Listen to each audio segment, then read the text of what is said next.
Oh, say, can you see by the dawn's early light what so proudly we hailed at the twilight's last gleaming, whose broad stripes and bright stars through the perilous fight o'er the ramparts we watched were so gallantly streaming, and the rocket's red glare, the bombs bursting in air, gave proof through the night that our flag was still there.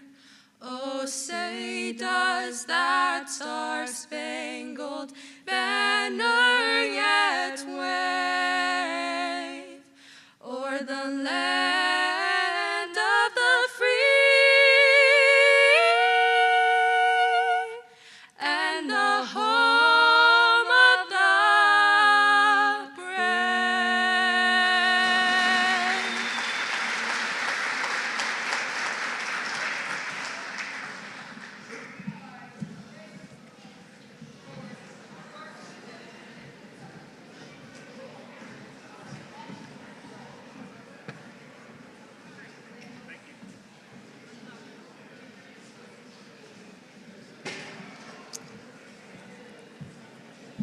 Okay, I'm Tom Collins from the Tempe All-City Association. Again, I want to welcome you here. People that are coming in, there's plenty of seats. Please come in and sit down.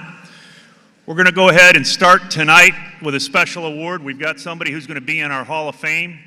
I'd like to ask Nate Nutter and Sarah Slattery to come forward to present our Hall of Fame candidate.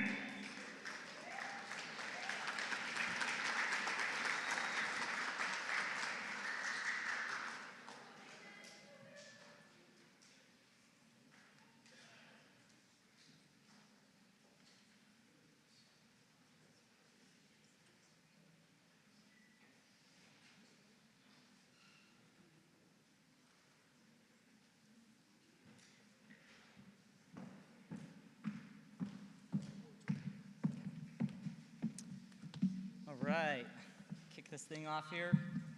I used to do laps over and over at Corona here. So I was a student here from 1990 to 1994, and had the privilege of meeting Sabrina Robinson, who is going to be inducted into the Tempe Hall of Fame here first. Met her, and she was my high school cross-country coach. Much of our life is defined by the home we grow up in and the mentors that we meet through life. This is especially true of mentors between one's high school years and sometime in your early working career. It seems like that's when people come in and they make their stamp on your life in one way or the other. For me, Sabrina was in that time frame and made a tremendous impact in my life. Just a little bit from the perspective of running. Sabrina coached cross country and track, and she came in as an All-American, Olympic trial competitor, so she qualified for the Olympic trials in the marathon. And here we are, a ragtag bunch of kids here at Corona, and there were about a dozen of us boys. And if you know anything about kind of late 80s, early 90s, there was this kind of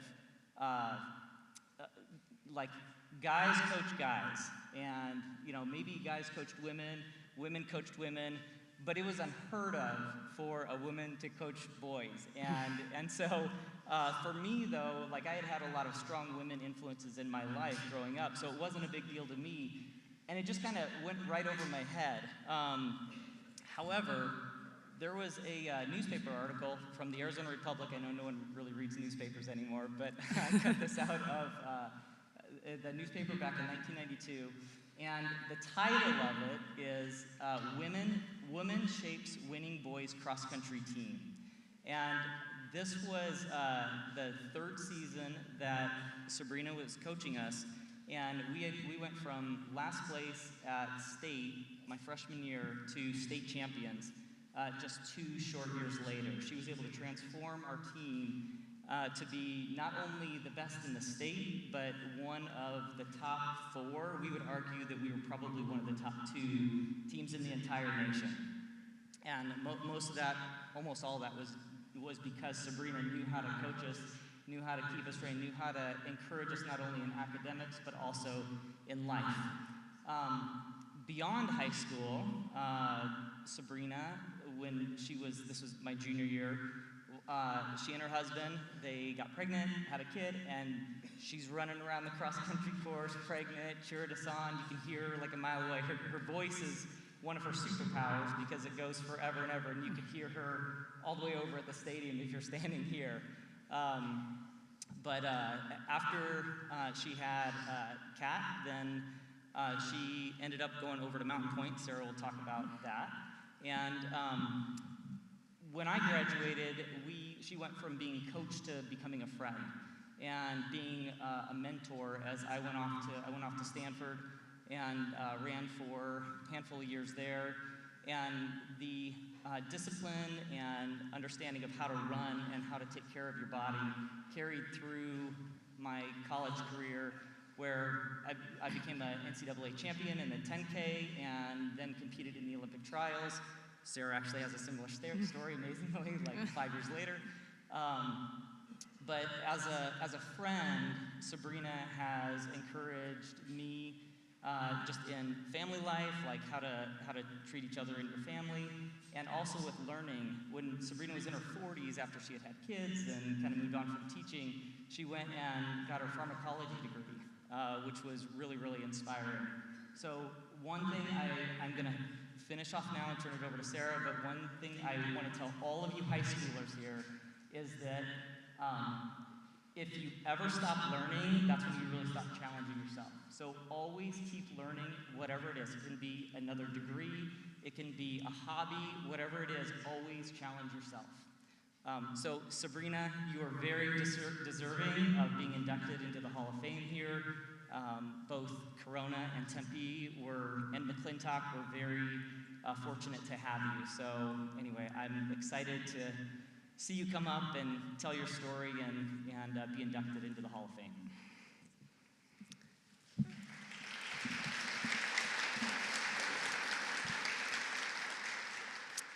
Thank you, Nathan.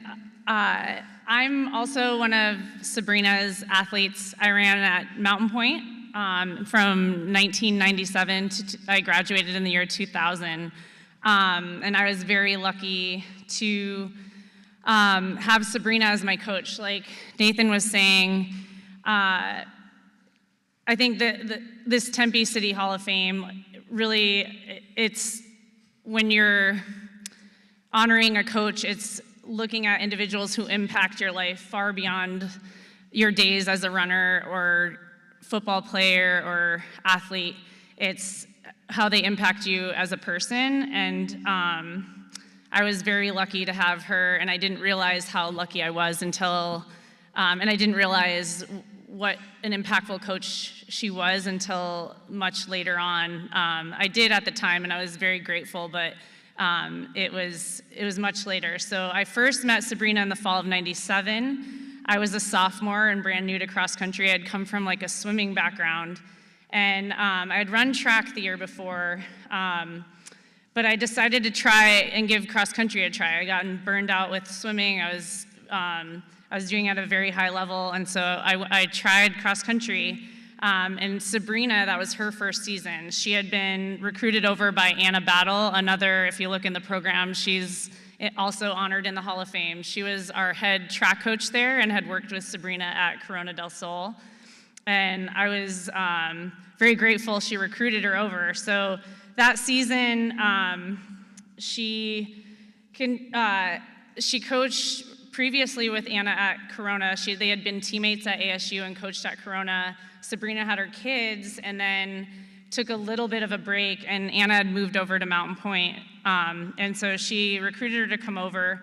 And she had coached men before us. And luckily for us, Anna convinced her to come, and her impact was immediate. So the program, we had a lot of really good runners. When I came in, they had been top 10 in state. But that track season before, we just lacked a lot of the discipline. I had done really well, and our team had done well, but we lacked discipline, focus, and belief. So to give an example, our easy runs often included a Dairy Queen stop, or we'd be jumping in the pool at the local neighborhood, and then looking at our watch to see when we needed to come back to the track and be back to the workout, so our coach had no idea that we were there. So, and she never did. She didn't question us or anything, but that changed immediately when Sabrina came in. She ran with us on all of our easy days. She was still in very good shape training for the Olympic trials as a 40-year-old. So she was gonna try to run the Olympic trials for the marathon after having 2 children. So she ran with us on our easy days, and she was present. She instantly earned our respect, and she expected more from us, which we didn't have before. And she could outrun most of the women on our team, so she earned our respect immediately. She also set big goals for us and made us believe that things that we didn't think were possible. She helped us understand what it would take to get there, and she didn't let us lose the joy in it. She always made it fun. So we were very, very serious, but we always had a lot of fun. She had the rare ability to hold like these high standards while still keeping it fun, and transformed our team. So we did become more disciplined. We went from 7th my sophomore year to winning the state, or we got 2nd my senior year, and they won the year I left. And they went on to win several more state titles. But what set her apart wasn't just like her impressive record or championships. She had a ton of those with Corona, with us, and later on, she went on to Colorado and coached there and won several state championships. But what she was really amazing at was she built athletes into amazing individuals. She helped them to become better students, expect more, like be better teammates, and human beings in general. She taught discipline, resilience, respect, and she did it through not just her words, but she showed up every day and showed that in what she did. So she helped me in so many stages of my life, and I don't know if she really realized it, but when I transitioned from onto college, and then after college, I ran professionally for several years. And then I went on to coach track at Grand Canyon University, and I had 2 kids while doing it, and I didn't think twice about it when I was doing it, because I saw her do it every day at a very high level, and I knew I could do it because I saw her do it, and that was rare at the time. There were very few female coaches, and I realized that more when I went to college, how rare that was, and to have a great example for me to look up to and guide me and help me through a very pivotal time in your life, like Nathan was saying, where you question things, you're questioning things about who you are, the choices you want to make, the people that you want to surround yourself with, and she was someone that made me believe I was better than I thought I was. So we still taught, my teammates and I still talk about how she saw the potential, more potential in us than we saw in ourselves, and those lessons that she taught us then have carried throughout our lives, and even now today, like I often think about those days when we were together, and we were laughing about a lot of that today, this morning at a brunch with like honoring Sabrina. So I'm very, very grateful, Sabrina. You've had a huge impact on us, but so many people, and we're really, really lucky to have you.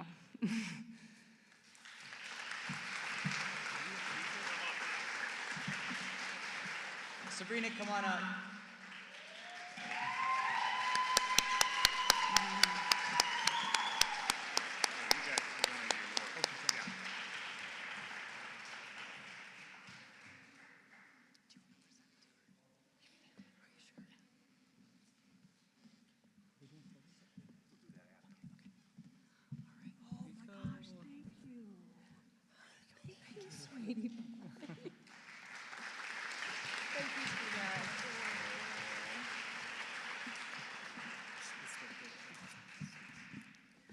this means the world to me, it really does. So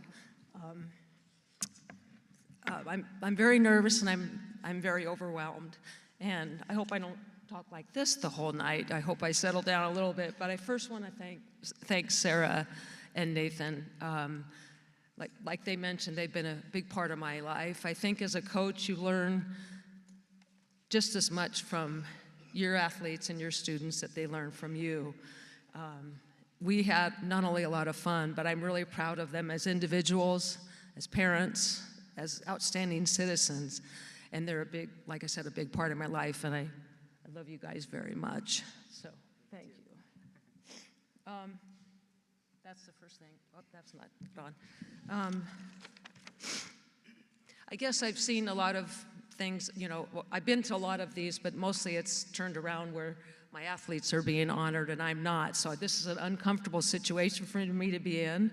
But I've also heard a lot of events where people thank those people in their lives. And so when I was thinking about this night, that's what came to me. I wanted to thank the people in my life that have been so important to me, and there's so many.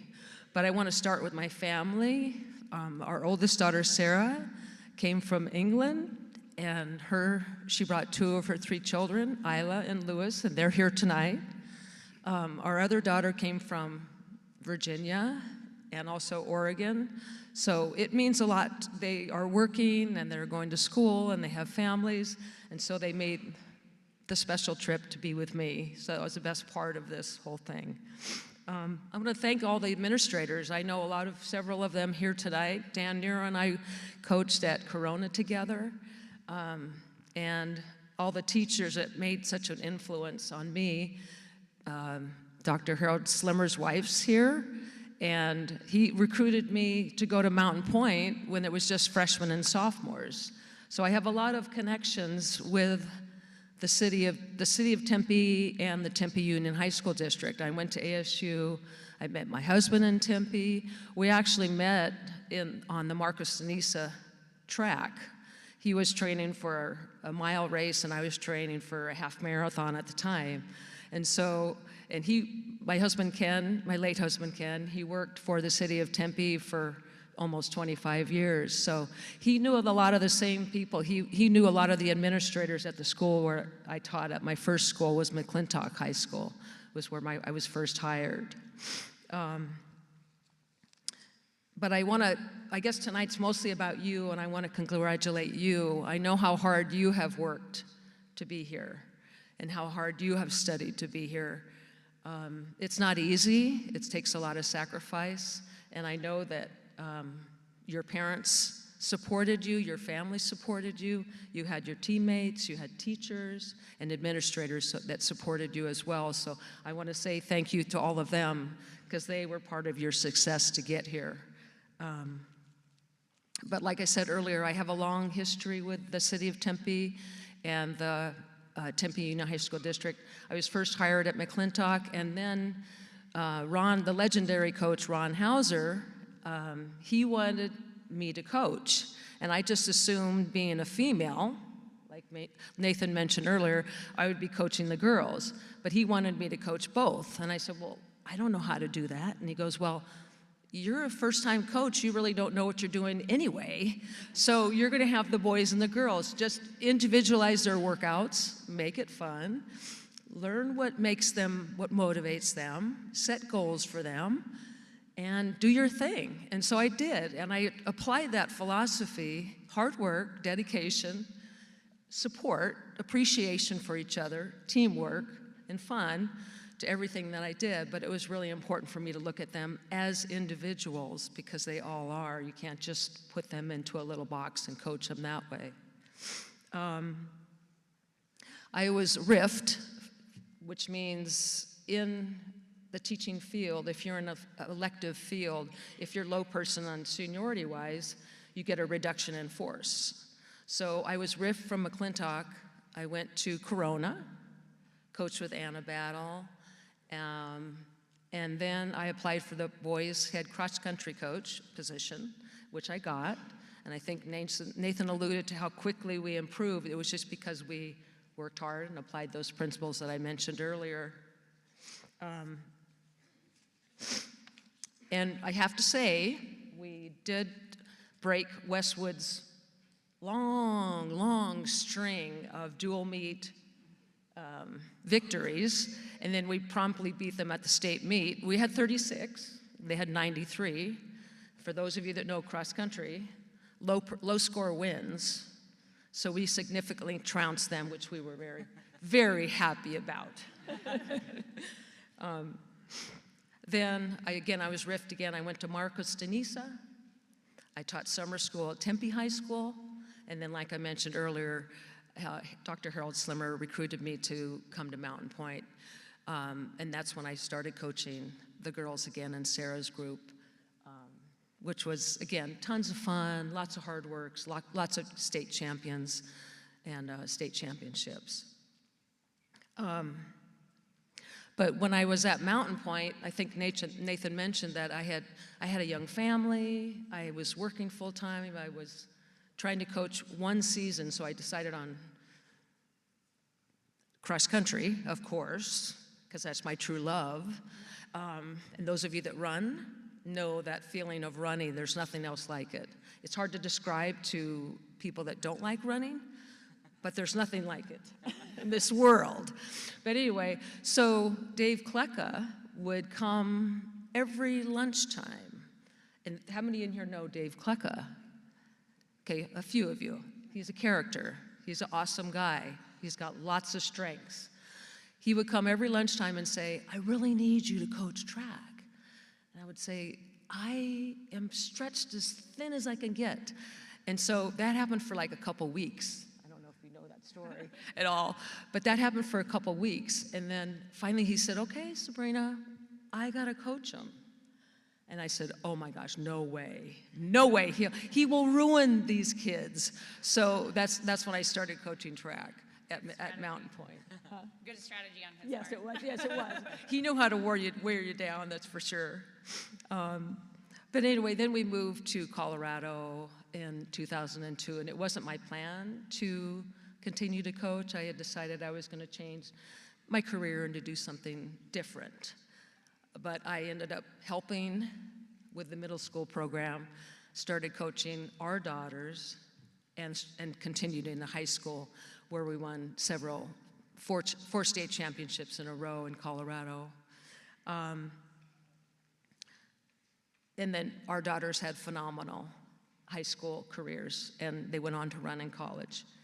But I can just honestly say, of all the jobs that I've done, and I worked in business and technology, I was a professional runner, I worked in pharmacy for a long time as my later life, that coaching and teaching was my passion. It was what I felt I loved. And if someone said, well, what's the best part of your life? Of course, it's my family and having my children. But the second thing is definitely coaching individuals and student athletes, to see them grow, to see them set goals, to see defeat and winning, both, to see them achieve what their goals are, because not everyone can be number one, but to be your best is a good feeling when you see someone light up and say, I did it. It's just incredible. So it filled me with a lot of joy. And looking back on my life, if I was going to impart anything to you, young people, I would say, like Nathan did, look to those mentors. I had a lot of good mentors. I worked with a lot of tremendous coaches, Dave Vibber at Corona, another Olive State inductee. And thank them. Thank your parents, your family for their support.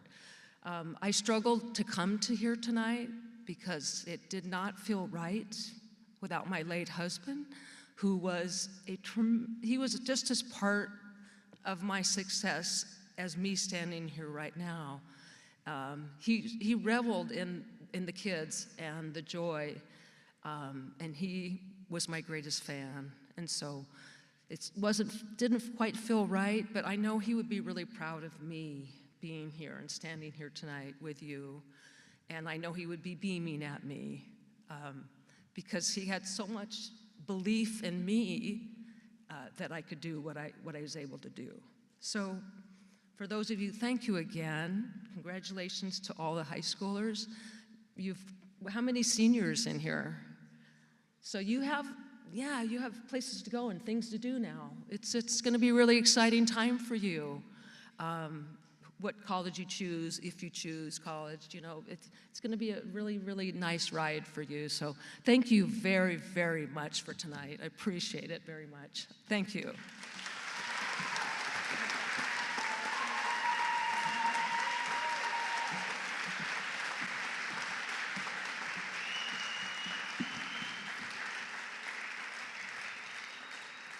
Okay, before we get going with the rest of the program, I want to introduce a couple of people that are really instrumental in this event happening. And that's David Huffine, the AD from Tempe Union High School District, and Jamie Sanchez. Would you please stand and be recognized?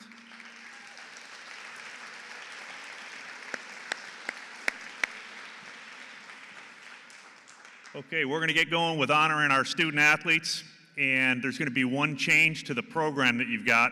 We're going to go in order of the program. So the coaches can come up here, introduce their student athletes, talk about them, and then return to your seats. We're going to try and be as efficient as we can with this. After we get everybody honored, we'll be able to have you come up here and get your awards. But after the cross country, after we announce the cross country student athletes, we're going to insert the golf student athletes. We've got 2 golfers that we need to recognize. So with that, we're going to start with recognizing our student athletes, and the first group up will be badminton. The next group will be cross country, and then golf.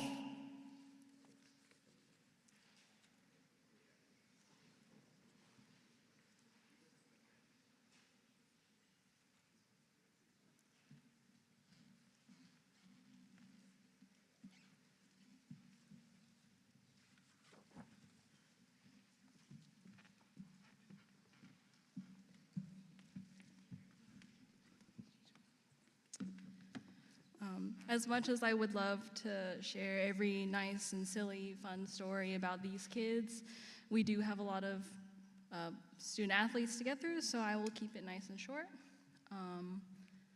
So up here we have Leanne, Jamie, and Tylee. I want to start off by congratulating Leanne on a fantastic season. She finished second in the state singles tournament with an overall season record of 30 wins and 1 loss.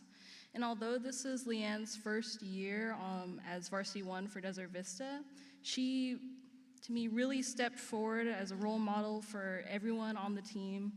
And it's a lot to ask for someone in their first year, stepping up into such a big role, and I think she did a fantastic job. So I want to congratulate her on receiving this award tonight.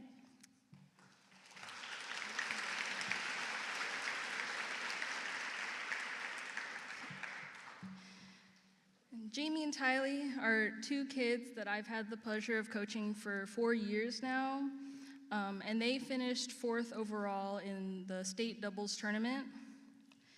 And although they've played doubles together before, they actually were not partners in the regular season this year and had an extremely limited time to prepare for the tournament.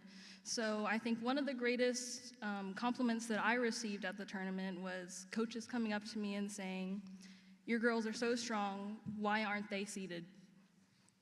I know they're good. So I just want to thank them for being leaders and big sisters to the underclassmen and congratulate them on this amazing achievement.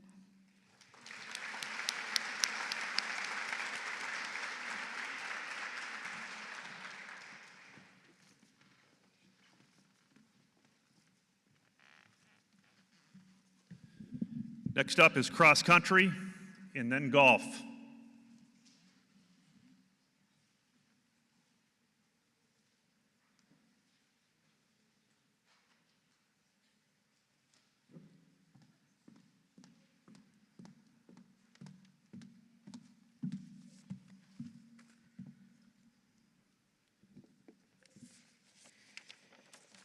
Hi, good evening. My name is Jessica Mianis-Shearer, the coach for Desert Vista Cross Country and proud DV alum. I'm honored here tonight. I'm going to first talk about Izzy Villarreal. Izzy is joined here tonight by her dedicated parents, Ed and Lisa. Izzy is a 4-year varsity athlete in cross country and has run at the state meet all 4 years. She's always been a great runner, and this year Izzy made a full season transformation into one of the state's top runners. Her season is defined by steady improvement, smarter racing, and reliable late season performances that dipped into the 18-minute zone. Overall, she dropped about 1.5 minutes from last year. That sort of improvement is significant and does not happen by accident. Izzy came into this season on a mission, and that showed at the D1 state meet, where she placed 4th overall and led the Desert Vista women to a 2nd place finish at the state meet after a 7th place finish last year. Her 4 years at Desert Vista have been transformative and the type of success story that is possible when a student athlete goes after the opportunities afforded to them. Izzy also has an impressive weighted GPA of 3.9. She's still weighing her college options, but she isn't done yet. We look forward to seeing what the spring track and field season does for Izzy. Izzy, it's been an honor to watch you grow into the young woman that stands before us today. Your story will stay with me long after you graduate this spring and has taught me a lot about what perseverance looks like in a young athlete. Thank you for being a good role model to my daughter and to the young women on our team.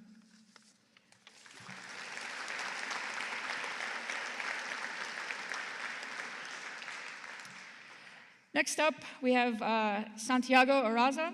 Santi is a junior and joined here tonight by his parents, Victor and Patricia. Santi joined Desert Vista this year and has truly immersed himself into our program. He was humble enough to learn, taking the experiences, and be a great teammate. We challenged him daily, and he embraced every challenge head on. Santi is the type of athlete that takes every rep seriously. He stands out from his teammates in practice by standing on the line of each rep, by treating it like he's on the line of the state meet. You can literally see the drive and passion that he has in his eyes. Santi is a naturally confident person and runner, and he used that confidence to be a true front runner this year, consistently racing in the mid-16s and dipping into the 15s. His progress reflects huge gains in aerobic capacity, racing maturity, and the example of a student athlete that is passionate about reaching his full potential. At this year's state meet, Santi was first team all-state runner, placing 14th at the D1 state meet, leading the Desert Vista men to a 4th place finish overall. He was over 1 minute faster from last year's state race performance. Santi didn't just become a faster runner this year, he became a reliable, competitive, championship caliber runner who elevated the entire team. Santi, we are so glad to have you on the team. You truly helped enhance our team culture and environment, and we are so excited to see your progress this spring in track and see what your senior year brings. Your hustle and hard work are going to pay off in big ways, and I have no doubt it will be something special to watch.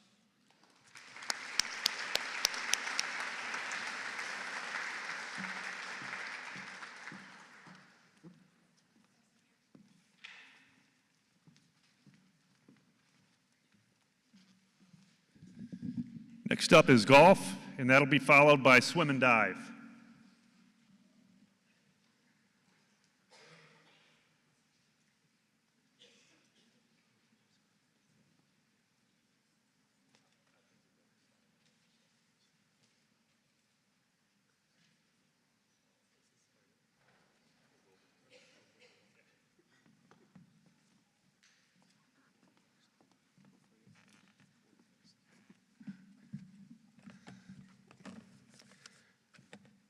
Good evening. My name is Ted Cherry. I am the head girls golf coach at Desert Vista.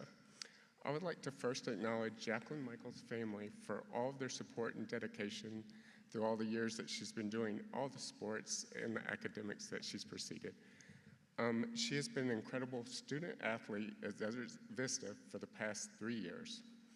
She has excelled in school, maintaining a high GPA while playing multiple sports at Desert Vista. She has represented the golf team by being the captain of the team as well as the MVP for the past 2 years. Jacqueline shows excellent leadership by modeling qualities needed for other players to excel in school as well as in golf. Jacqueline has an endless work ethic and fortitude that will serve her well in all walks of life. Thank you so much, Jacqueline.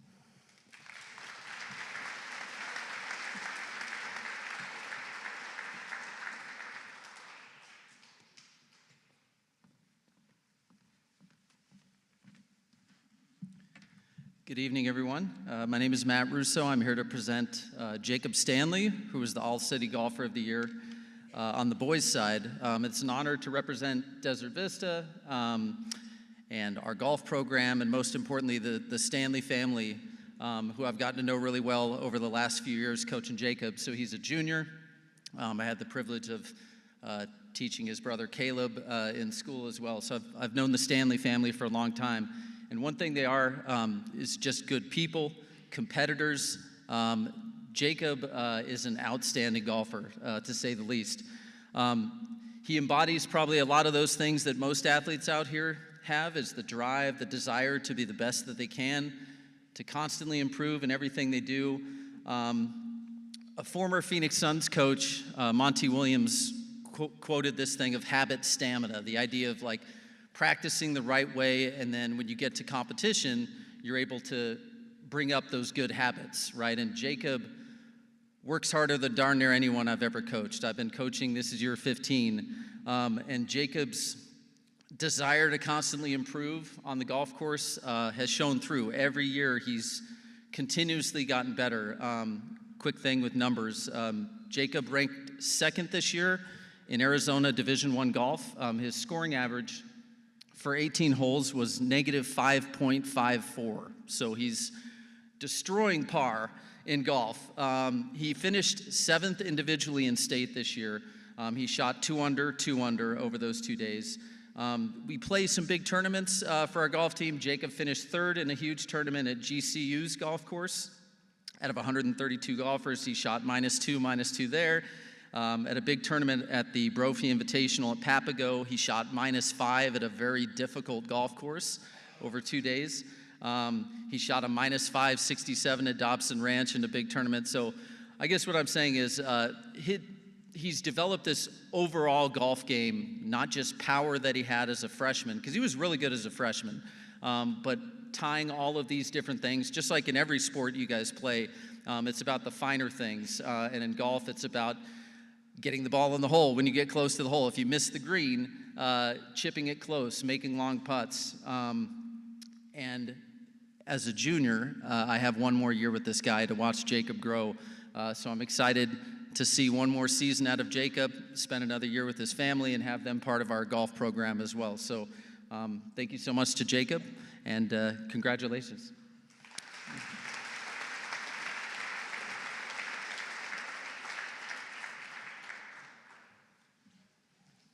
Okay, we'll go right into swim and dive, and some of these coaches coach both the men and the women, so they will introduce their teams.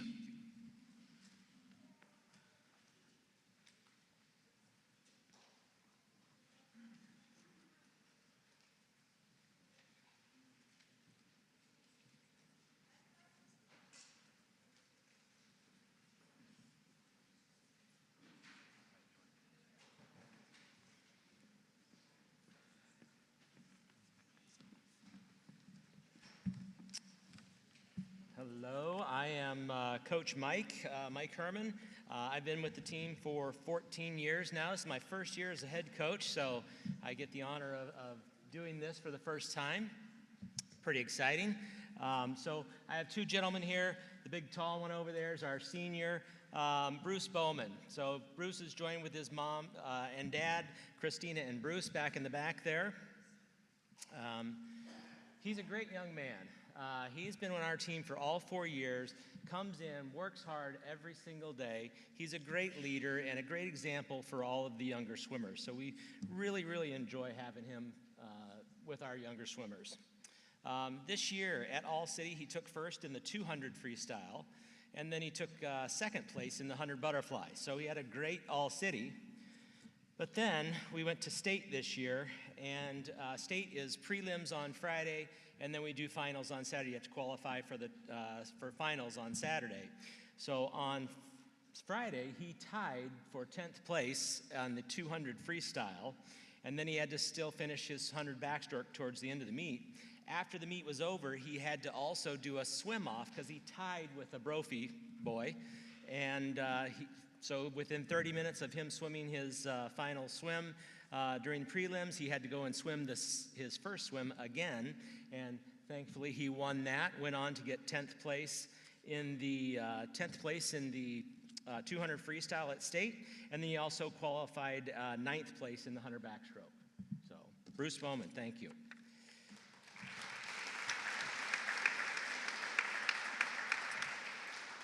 Next we have Landon Tran. Landon here is with his mom Nicole, his dad Quan, and his stepmom Stephanie, and then Grandma Pamela is here with us too. I forgot to mention both these boys have 4.0 GPAs. I don't know how you possibly do that with the amount of time. They get up, they swim in the morning, they come to school, and then they go swim at nighttime, and somehow they get 4.0s. I don't get it. Also a fine young man. This man he is a very quiet young man, doesn't say a lot, but he leads definitely by his actions. He comes in again and works very hard every day, and just is great with all of our younger swimmers, and is just a great example. So this year, Landon broke a 29-year-old school record in the 100 fly by almost over a second. When you're swimming at these guys' levels, we're not taking big, massive times off. So to drop a second on a 29-year-old record is pretty impressive. So he's only a junior this year, so we're going to get him back. He was our high points scorer this year, so he scored more points than any other boy on the team this year. At All City, he was the first in the 100 fly, and then he was second in the 200 free. So if you remember, I said Bruce over here was first, and then Landon came in second. So that was pretty exciting for us. State this year, he went on to swim the 8th place in the 200 individual medley, and then 4th place in the 100 fly. As he comes back next year, we have high hopes for him and are very excited, and congratulations on this great honor.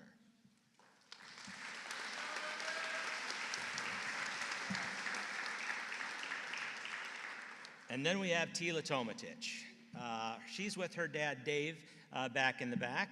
I've been hearing about Tila for years.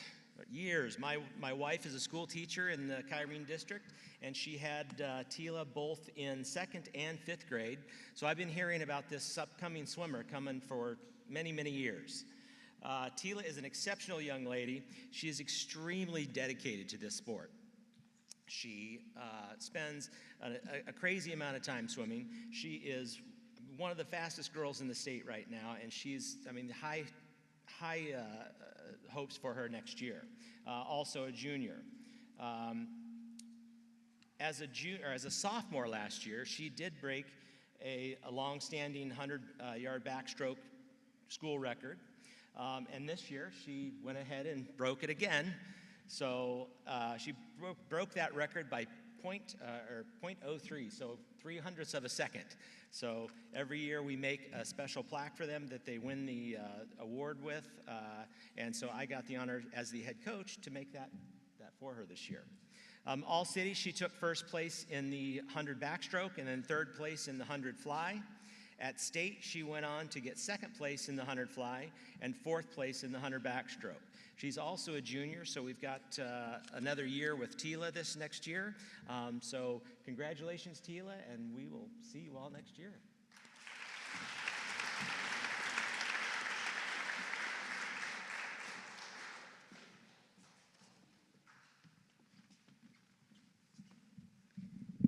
I'm not as tall as any swim coach ever. I'm Casey Hoffer. I'm the dive coach here at Corona del Sol. I have had the absolute pleasure to brag about Katie about 6 or 7 times now. She tortured me all season with that joke. So, she is a senior this year. This is her 3rd time winning All City, 3rd time being a part of the state team. She had a top 15 finish this year. She just got back from Winter Nationals competing platform. She has been an absolute pleasure all 4 years watching her grow and develop as both an athlete and a student. Her incredible, generous parents are with her. She will do absolutely great things. She is signed to Northern Arizona University to dive, which is an incredible opportunity for her, and I wish her absolutely all the best.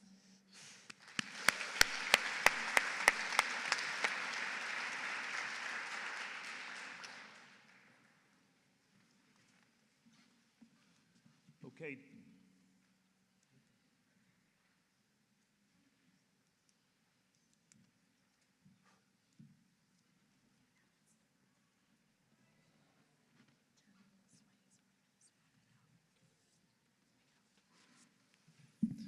Next up, Desert Vista.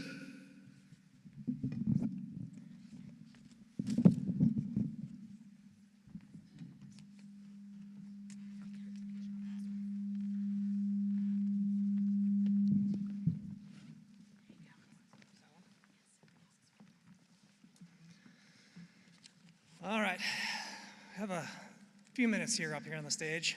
Everyone's got 1 minute per person, so apparently we get almost 10 minutes here. So I apologize for everyone that has to listen for that long. But we'll go boys first, since those that don't know, for swimming we alternate boys first and girls first in the meets. This year's boys first, so normally we go ladies first, but this time we're starting with the boys. I'm actually going to start off with the one person that could not attend, and we'll keep that one pretty short from that perspective. So we have Grant Ratchin, who was our sophomore, would have been our underclassman up here, but couldn't make it tonight. He and Joe, who you hear about in a minute, have a fun little swaparoo here. One decided that they wanted to win the All-City in the backstroke. The other decided they wanted to win the 500, and then they would just trade places at state. So that's the one fun thing we'll say for Grant, but we definitely look forward to seeing him some more. So we'll give a quick round of applause for him.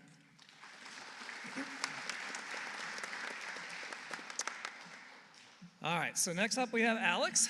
So Alex, you can step forward here. He's actually in the correct order here. Alex was your champion in the 100 freestyle. Took that All-City championship all the way to the state meet, made it to finals the second day in the 100 freestyle as well, both of which were best times for him. We always like it when he comes over because you get this little smile on his face, and you don't know what's going to happen at that point because he's a fairly entertaining guy, even though he's not smiling right now. But when we get that smile going, then good things happen. So after he wins the 100 freestyle at the All-City meet, he comes walking over and see the grin. And I'm thinking he's happy he won. You know, we're gonna get some sort of thing. You know, we're splits. How'd I do? And all he wants to know is whether we liked it or not. So I think we can say for maybe everyone in this room except for 2 or 3 out there, yes, Alex, we did like that. So congratulations to Alex, and we look forward to seeing him back next year.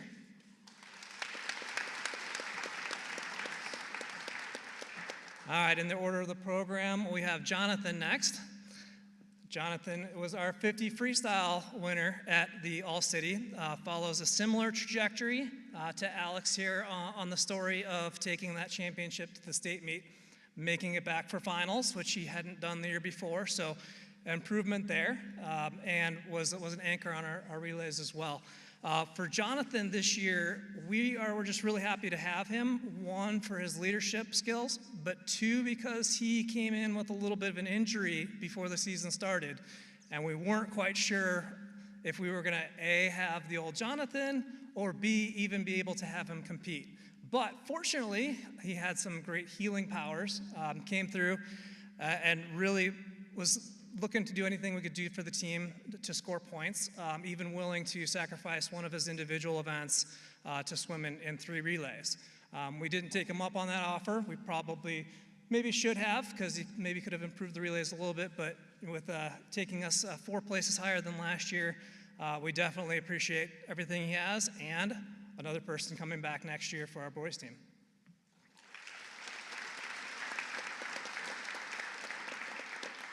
All right, so now we have Joe Lucan.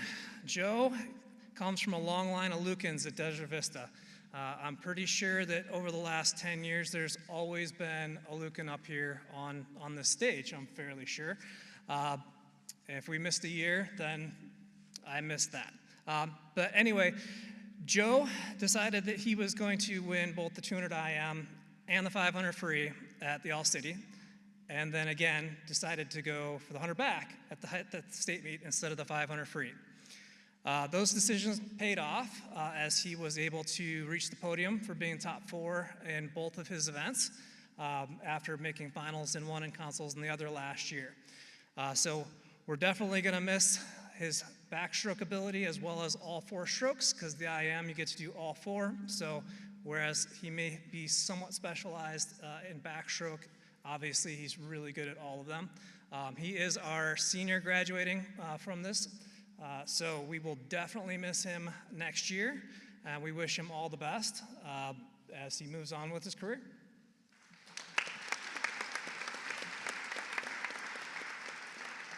All right, we're going to move on to our boys diver. We have a separate dive coach because you definitely don't want me teaching anyone how to dive off the board. We can dive forward. Swimmers don't go up and down very well, they go out. So on behalf of Coach Joe Sear, I have his speech for Nathan real quick. He's sorry that he was unable to make it for tonight's awards. He's actually coaching diving, which is why he wasn't able to make it. This award is presented to a diverse athlete, one who keeps practices light but works hard. Always eager to learn harder dives, he has accomplished a surprising amount as a seasonal diver, competing dives fit for full-time divers. The true team leader and friend to his teammates, I have been truly blessed to get to know him over the past 3 years and look forward to coaching him in his senior year. So tonight's All-City Boys Diving Award for first place is for Nathan Freiberger.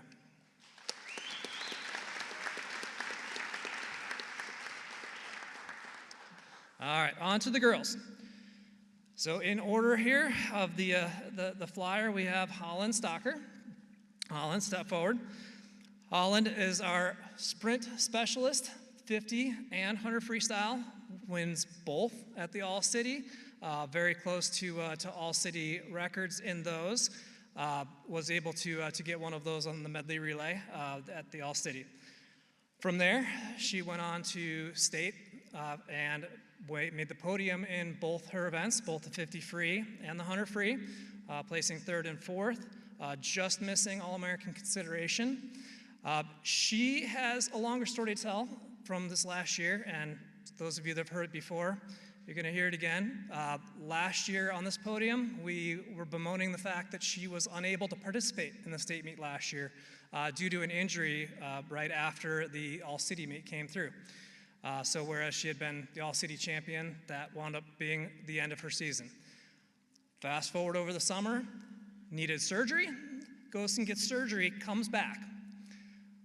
Again, we're hoping to get some sprint freestyles out of her. Instead of just being injured and coming back, she actually goes faster after having come off an injury than she had before. So truly an accomplishment. One of our seniors that we are going to miss next year. We're going to have to find some other people for our 50 and 100 freestyle. So congratulations for Holland.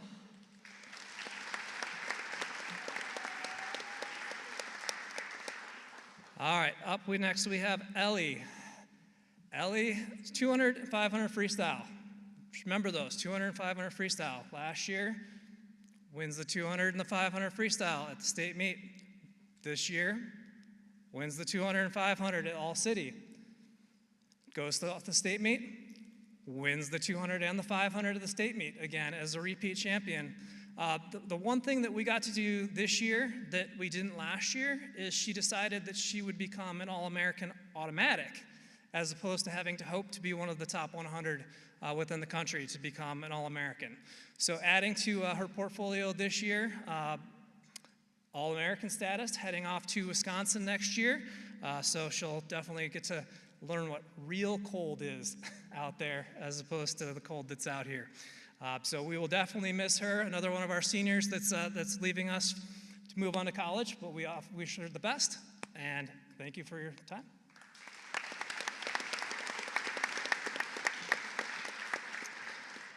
All right, up next we have Myra.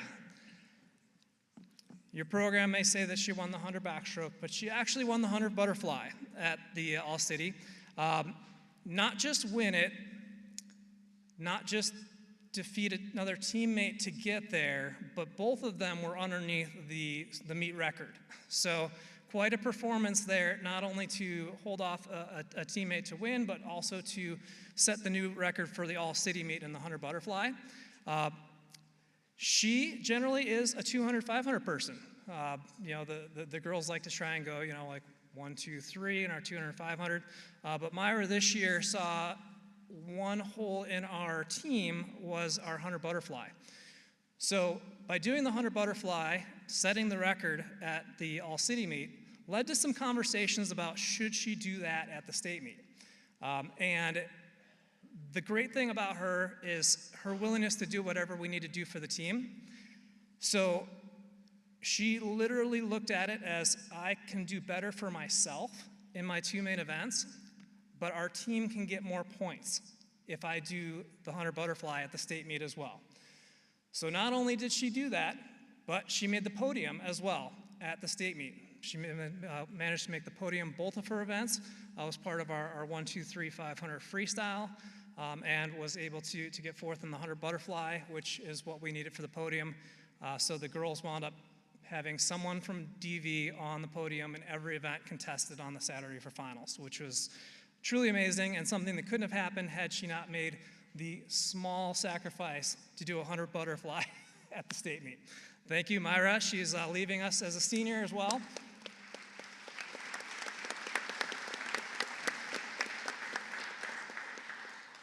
All right, now we have Sasha. Yes, her name says Alexandra up there, but she is Sasha for everywhere except for school. Sasha is our breaststroke specialist, our one girl here that's on the stage that gets to come back next year and defend the all-city title. Also a 200 IMer, went on to the state meet to make the podium in both of her events as well as setting the stage for the girls' state championship in helping to win the medley relay right out of the gates. So what a fantastic season for her as well. We definitely want to see her come back and improve next year and see how high we can get her to go from there. So thank you, Sasha. All right, and I believe that is all. So.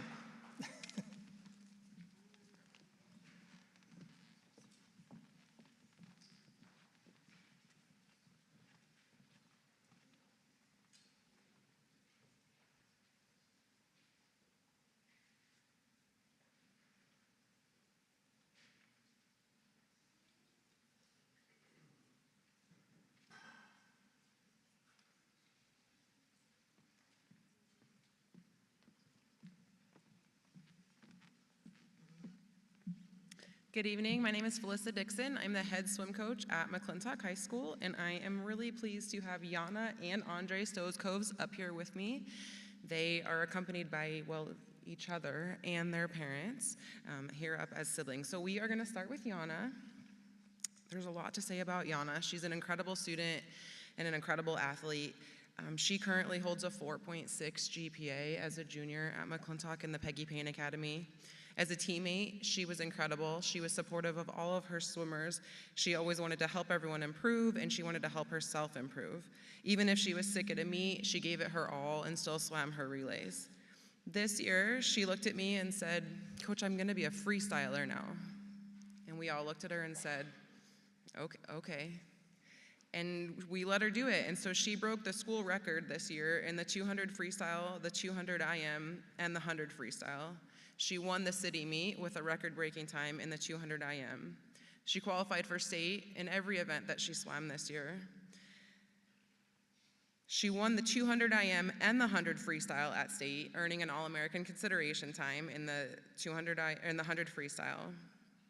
Also, and I don't think she knows this, Arizona Republic this morning released the All-Arizona State swim team, and she was added as a member of that team. So congratulations to Yana.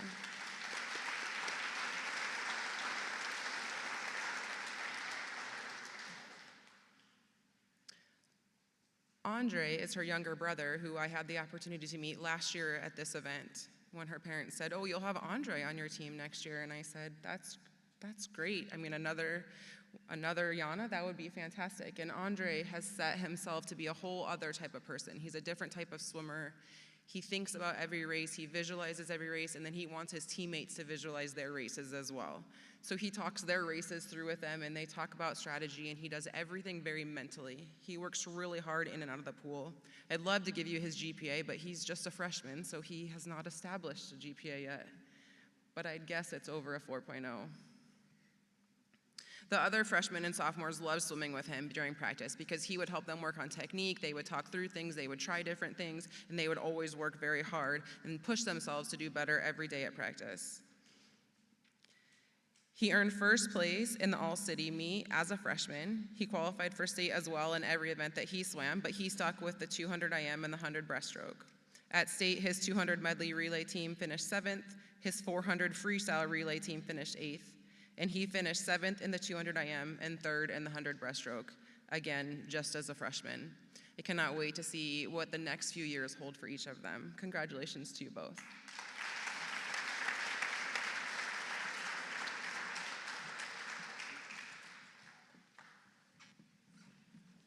Next up is girls volleyball, followed by football.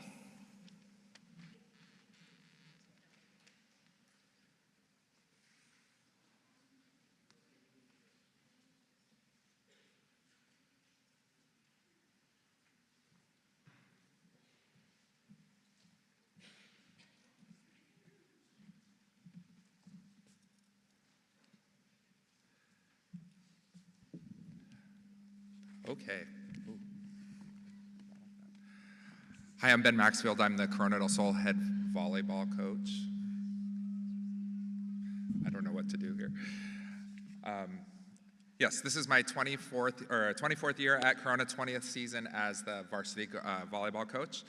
These four young women, one of them is not present today, but these four young women helped our team for the second year in a row to be state runner-ups, and our seniors finished their careers with a state championship, 2 runner-ups, and a Final Four finish. All of them do tremendous work both on and off the court, and it's really been a privilege to be able to coach them. We'll start off with Addie Chang, so if Addie wants to step forward. She's here tonight with her parents, Kathy and Eric, and one of her little sisters, Emmy. Addie is a junior, and this is her second year being honored for the Tempe All-City team.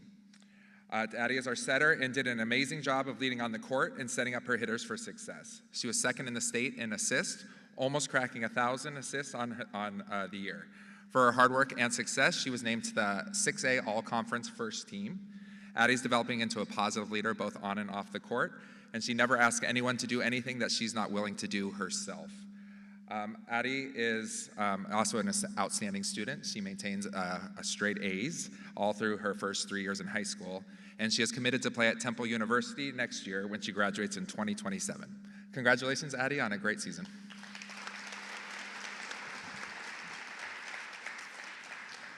Next up, we will do Hayden Connor. Hayden Connor is here tonight with her mom, Jerry. Hayden is a senior, and this is her 3rd time being recognized on the All-City team. Hayden finished her high school career on a dominating note, leading our team in kills, hitting efficiency, and blocks. She was also top 3 in the state in all of these categories. Hayden blossomed as a mentor this year, especially to teaching the younger players, including the one standing next to her, right there. Hayden was named the 6A Conference Offensive Player of the Year, and to the 6A Conference First Team for the 2nd time. Throughout her high school years, Hayden has maintained straight A's. Hayden will be playing at the University of Washington this coming year. Congratulations on another incredible season, Hayden. And last but not least is Michaela Lisosi. She's here tonight with her mom, Tessa, and her sister, Lily. Michaela is a sophomore, and this is her first year on the All-City team. Michaela is super athletic and hits the ball very hard. Her massive leap in improvement was a huge factor in our run back to the championship match. Michaela was 2nd on the team in kills, blocks, and hitting efficiency. Michaela was also named to the All-Central Region 2nd team, which is top to bottom the toughest region in Arizona. Michaela is not even close to hitting her ceiling, and we are so excited to see her continue growing in the game. Congratulations on an amazing season, Michaela. Nice job, ladies.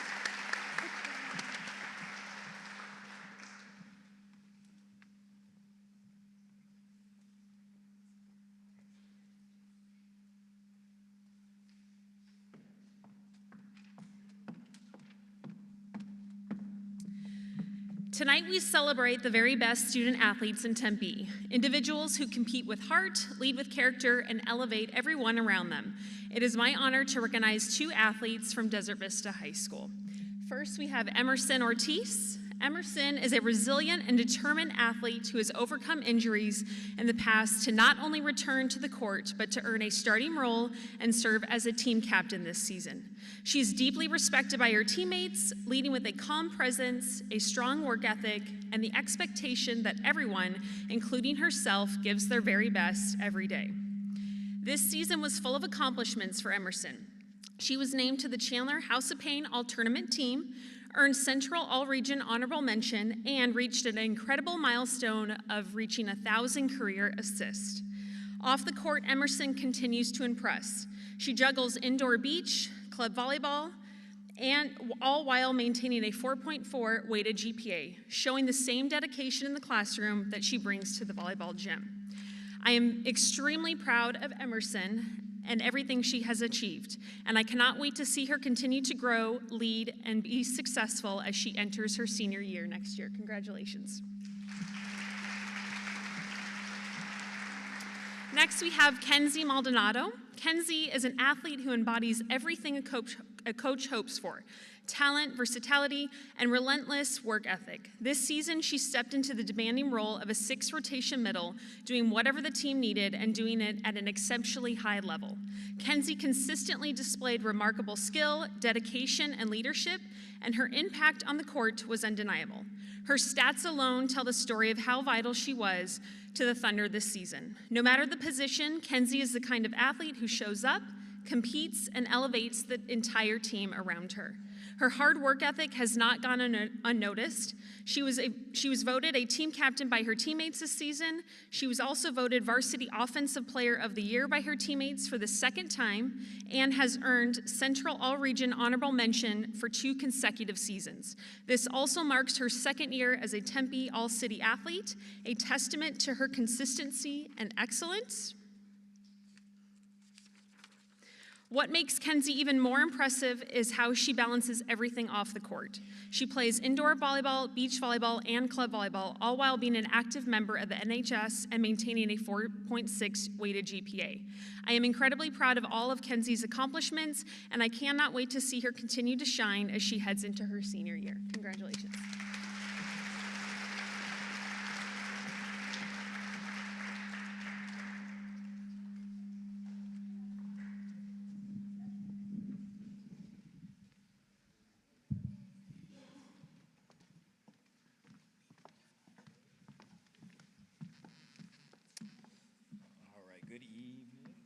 Good evening. My name is Chris Thomas, assistant volleyball coach at McClintock High School. Honored to be here with you guys tonight and recognize this young lady next to me, and honored to be here to represent McClintock High School. Tonight, I'd like to recognize an athlete who has truly earned this honor, Nia Gamble. Being named an All-City athlete, it's not just about talent. It's about consistency, effort, and the way you show up for your team. Nia leads by example. She competes with confidence, plays with heart, and never backs down from a challenge. Whether it's making a big block or getting a big kill, stepping up in high-pressure moments, or encouraging her teammates, she raises the level of play for everyone around her. This recognition reflects the countless hours of work, dedication, and perseverance she's put into the game. And Nia, we're incredibly proud of you, and we're excited to see what the future holds for you.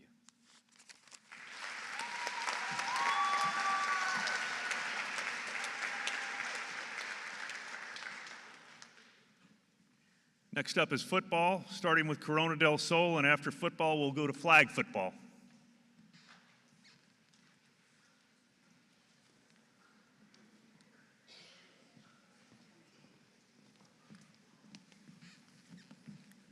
Good evening, everybody. My name is Eric Lauer. I'm the head football coach at Corona del Sol. This was year 1 for me. I have the pleasure of introducing 2 guys to you this evening. Mauricio Villalobos. He was our offensive lineman that anchored down everything that we did up front. He's only a junior. He came to me this year and said that, Coach, my sophomore year was difficult, but he gave me everything he had this year, became a veteran leader on the offensive line. He also made all region, and we're looking for a lot of positive things coming from him next season. 3.6 GPA, getting after it in the classroom as well, and we're just excited for him, and thank you. Next, we have Devin Skoll. Yeah. Devin was a surprise. He was our leading tackler, had 116 tackles, 65 solos, 4 INTs, and our first game, he took one 70 yards, and I didn't even know who it was at first. Who was that guy? So shot out like a cannon for us in everything we do this year on the defensive side of the ball. Gets everybody lined up, is the one that's telling everybody where to go, and we just earned a big group, a big side of trust with these guys this year. Devin also was all-region and second-team all-state. Both these guys are both juniors, and we're real excited for the future. Thank you both.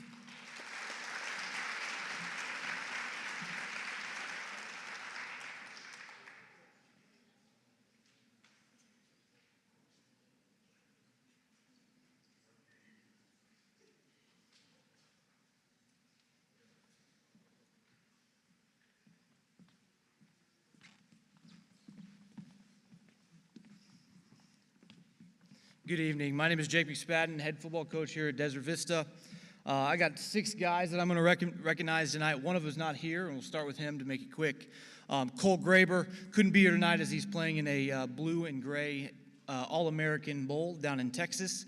But he was our anchor up front for us, our only senior offensive lineman that we had, and he does it all for us. He's the type of guy you want up there. He's a very large human, plays with a chip on his shoulder, plans to play college football and get a degree in business. So Cole's not here, but congrats to him.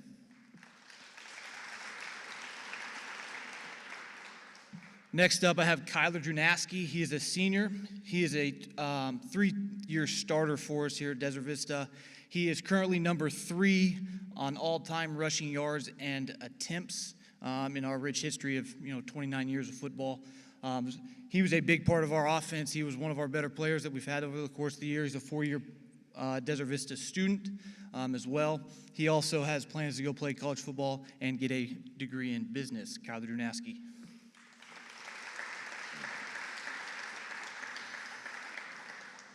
Next up is Jaden Williams. He is a junior wide receiver. Jaden was a wide receiver, but he was our Swiss Army knife. Recorded a stat in every category of the offense, rushing, receiving, and passing. Again, a Swiss Army knife for us. He's a great athlete. He's coming back for one more year. Looking forward to his senior season. Also has a plan to go play college football and get a degree in engineering. Jaden Williams.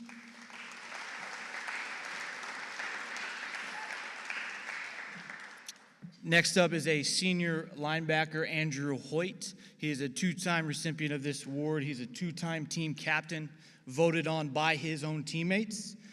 He played, again, linebacker for us. He's recorded over 200 tackles in his 2 years of playing varsity in that position. Hoyt is our anchor on the defense. He can get everybody lined up exactly how you need him to. He is more than a leader on the field and off the field. He will be missed, of course, like most of these seniors up here. He also has a plan of going to play college football, but also serve a mission for the Church of Jesus Christ of Latter-day Saints. So, Andrew Hoyt.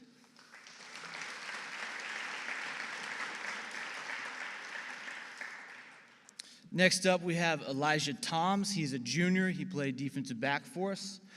Toms is our second anchor of that defense in the secondary. Made sure that everybody around him was on point and knew exactly what they needed to do. He's just a junior. He's going to have a big season for us coming up next season. He's planning on going to play college football as well, like most of these guys, and he is going to study criminal justice. So once again, this is Elijah Toms.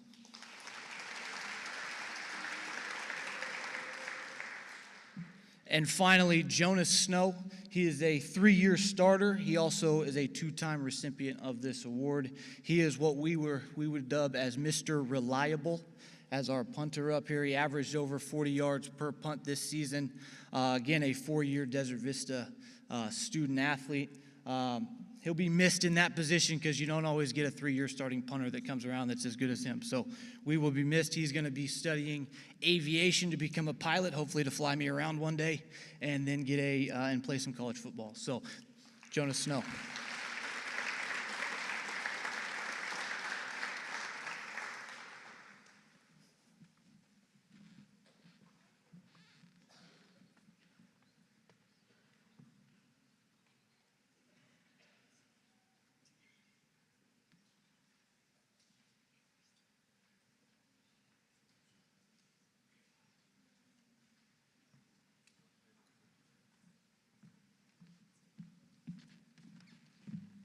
Good evening. My name is Anthony Figueroa, and I'm the head football coach at Marcos Deniza High School.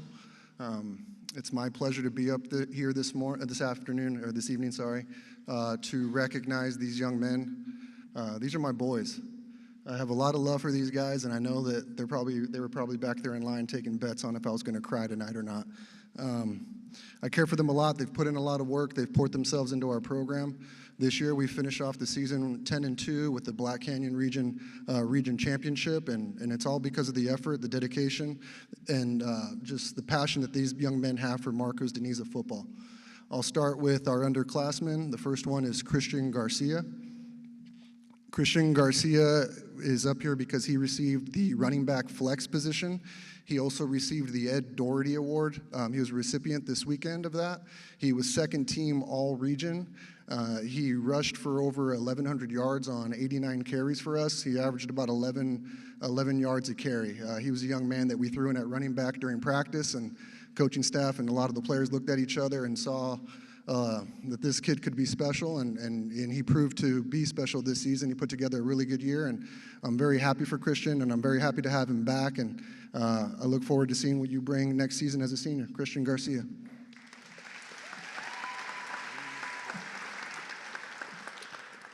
Our next young man is Brian Irick. I've had the pleasure of coaching him for 3 years. He's a junior. He's been a varsity starting linebacker for the last 3 years.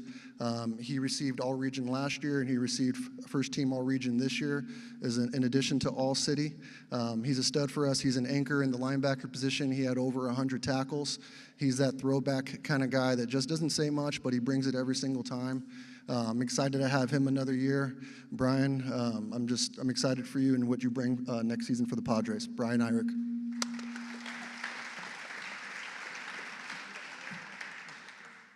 Our next young man is Demetrius Davis, running back.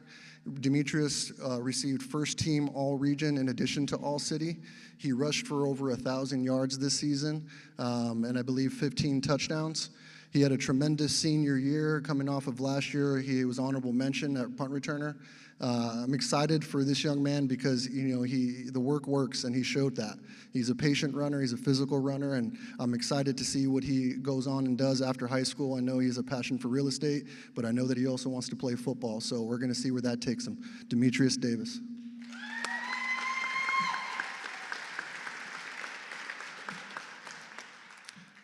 Our next young man is David Jones. David Jones is a senior for me.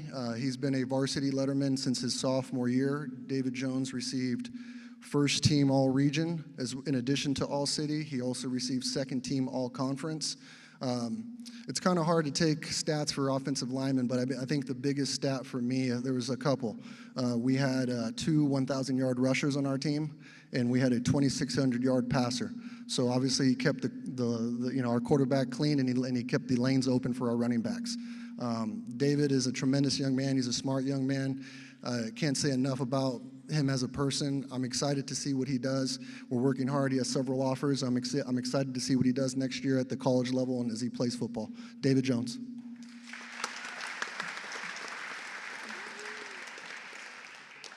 Our next young man, Jaden Lott. He was our quarterback this year. Jaden Lott, in addition to all-city, received first team. He received Region Player of the Year. He received all-region quarterback. He was second team all-conference, that's all-state. He threw for over 2,600 yards and 38 touchdowns. He had a very special year, to say the least. He put a lot of trust into his teammates. He had a lot of fun this year. He's always been a lot of fun to coach. He's a quiet, silent type, but when he speaks up, you know it means something. I'm excited to see what he does in the future. He's a bright young man. I'm excited to see, you know, just where his efforts and his talents take him. And I appreciate you very much, Jaden Lott.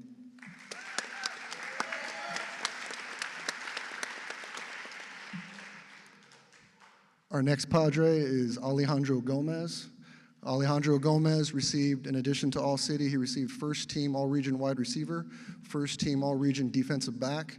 He received All-Region Offensive Player of the Year, in addition to second team All-Conference defensive back. Ollie finished with 17 touchdowns, 6 interceptions, about 38-something tackles, 16 pass deflections. He had a tremendous year this year as a senior, going both ways for us. Ollie, I'm excited to see what the future holds for you. You've been a tremendous asset to our program. It's been a joy coaching you for the last 4 years. Alejandro Gomez.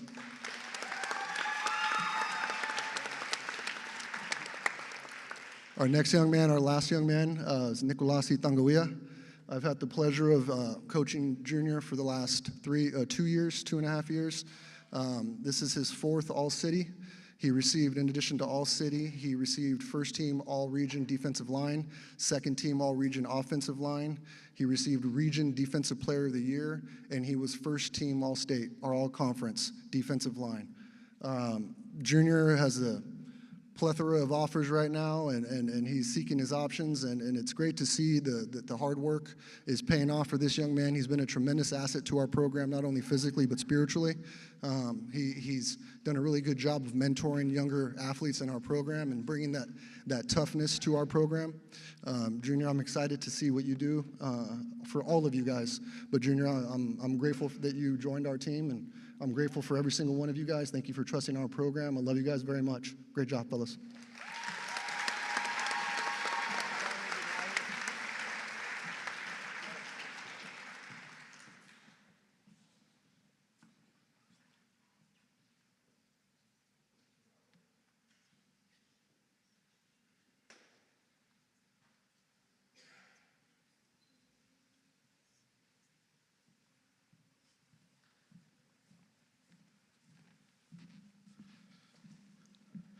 Good evening. My name is Nick Offenberger, head football coach for McClintock High School. Before we kick this off and honor our 2 young men up here, I'd like to give a special shout out to our president, Mark Gorman, athletic director, Jermaine Whitaker, and assistant principal, Dr. Molly Sadler. First athlete I'm going to recognize tonight, senior captain, Daniel Fuentes.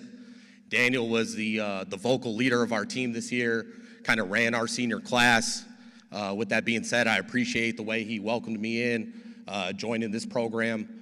They'd been here 3 years and kind of welcomed me in with open arms and adapted the new culture and the new standard we were trying to set at McClintock. Daniel led our team in tackles, sacks, tackles for loss, almost every defensive statistical category there is. It was almost like an extension of a coach on the field for us. Outside of the field, one thing I really appreciate about Daniel is we initiated a new thing at McClintock this year. On Wednesdays, our football players would sit with our special needs students and have lunch with them once a week. Daniel was one of the football players that really took the lead on this. Every Wednesday he was out there and making sure that our football program was felt throughout the whole community of the school.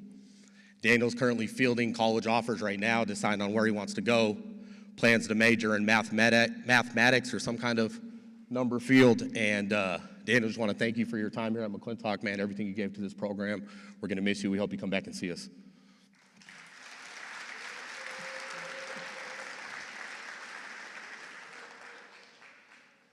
Gentlemen to my far right, Frederick C.P. Parsons. I've had the pleasure of coaching Frederick. I'll call him CP. I've had the pleasure of coaching CP since he was 11 years old. Always been a dynamic football player. Always been one of the hardest workers in the room. Unfortunately, his sophomore and junior year, he was unable to compete due to a season-ending injury. Hadn't played a football game since his freshman year. Came to us and really just hit the ground running. He led every statistical offensive category for us. Rushing, touchdowns, was one of our leading receivers, was also one of the most dynamic kids in the return game in the state.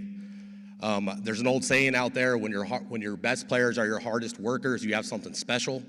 While our season didn't go the way that we wanted, CP has definitely set the standard of what's required of a McClintock football player going forward from a commitment and a work ethic standpoint. And I appreciate him stepping in as a senior and making this program and leaving it in a better place than he found it. CP also is fielding college offers right now. We'll be playing college football somewhere, plans to do major in radiology. Also, before I get off the stage, I'd like to give a huge shout out to the Parsons and Fuentes family for joining us tonight. Thank you, guys.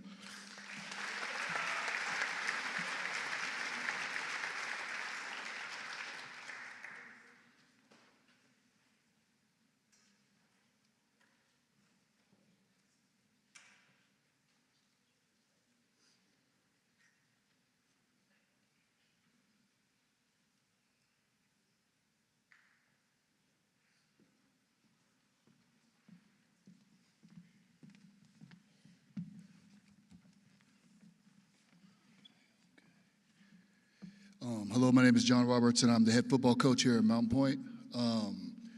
First person we have up here is Tyreek Washington. Reek, we call him Cheese on our program. He's probably one of the most athletic O-linemen I've ever coached. He also excelled at D-lineman as well.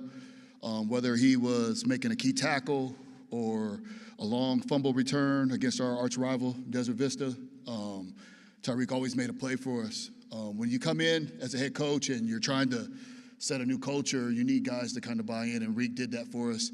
He's one of our captains as well. I'm about to become one of his biggest fans. He has a couple offers, and so I'm looking forward to February and to see where he decides to go.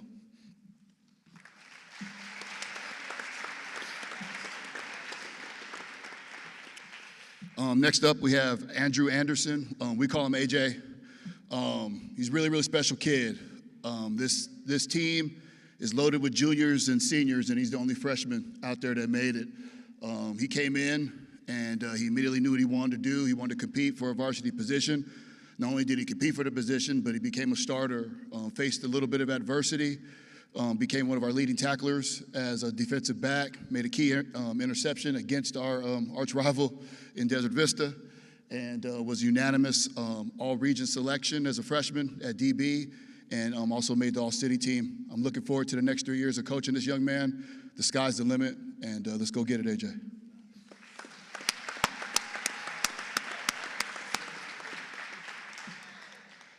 Taylor Caldwell. This young man's really special to me. He was one of the first guys when I got hired that greeted me and was excited for me to be the head coach. I'll never forget that. He's also a dynamic outside linebacker and edge rusher. He's one of the state's leading sack leaders with 14-plus sacks and close to 80 tackles. The sky's the limit. I don't know why he didn't play basketball last year, but this year he's actually, I call him sixth man of the year. He's had a great year as far as with basketball, just last 2 games scoring 20-plus points. He also has multiple offers and multiple opportunities at the next level, and I'm looking forward to seeing what he has to do. And February, we'll figure it out.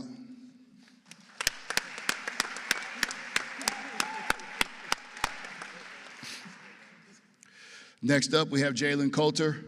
The overall captain of our team was Coulter. He's one of the best linebackers in the state. For the last 3 years, he's had over 100-plus tackles. He's done it with numerous different coaching staffs. Led the state at linebackers in sacks with 10-plus. Was not only an all-region linebacker, but our region's defensive player of the year. This is my first all-city selection, and when I came in, he was one of the first kids, and they just typed up and said, well, he made it. So I'm looking forward to where he wants to go. He's sitting on numerous offers as well, and I'm going to become one of his biggest fans and biggest supporters as well.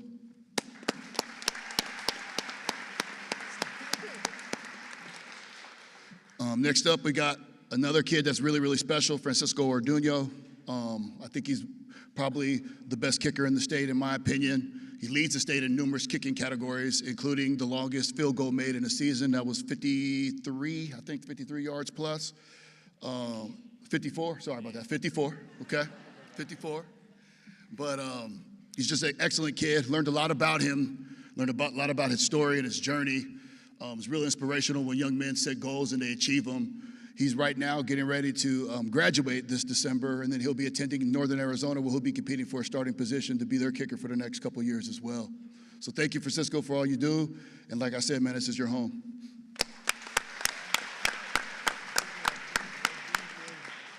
And last but not least, we have Gabriel Cordova, extremely dynamic athlete. Every once in a while, when you come into a brand new situation, there's relationships that you have to earn, and I really look forward to earning that. Me and Gabriel became really tight and really close. He did everything we asked him to do, whether it was, returning a couple punts for touchdowns, whether it was playing free safety, whether it was making a key catch at the wide receiver position. Gabriel right now is in the position where in January there's a lot of schools that are interested in him, and I'll be looking to see him play in the Opportunity Bowl as well.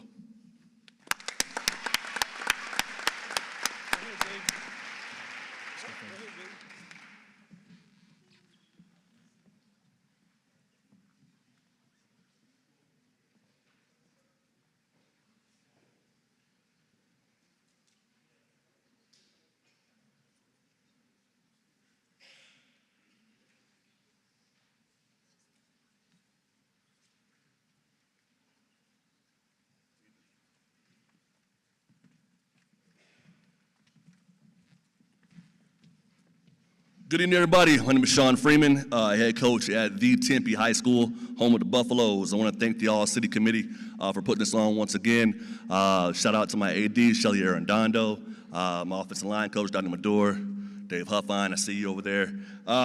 This group's a very special group for me. I came in 4 years ago, and I came in with these guys right here, so it's only fitting that they exit the program and put the program where it is now. We have this saying at Tempe called Tempe Turnaround. And these young men right here on the stage were the epitome of that, sticking by the program during its low times and being there during its exceptional times. So first off, I want to thank these young men, their families, for sticking with us in this program, and we look forward to keep going. First up, we have Mark Jackson. Mark Jackson is a wide receiver for us, but he also was an athlete for us as well, too. Mark is the definition of dependable, tough, consistent, and unselfish. He does things the right way and sets a standard for how we compete. This young man will go out there hurt, go out there tired, but will not come off the football field. And that's what makes Mark Jackson very successful in our program. Mark Jackson has several offers. We look forward to him signing in February. Ladies and gentlemen, Mark Jackson.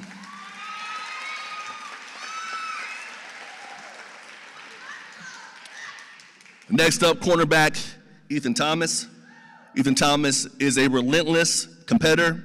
His work ethic and intensity elevate everyone around him. He earned this honor through his preparation and efforts. Ethan is a phenomenal young man. Again, I had him 4 years ago.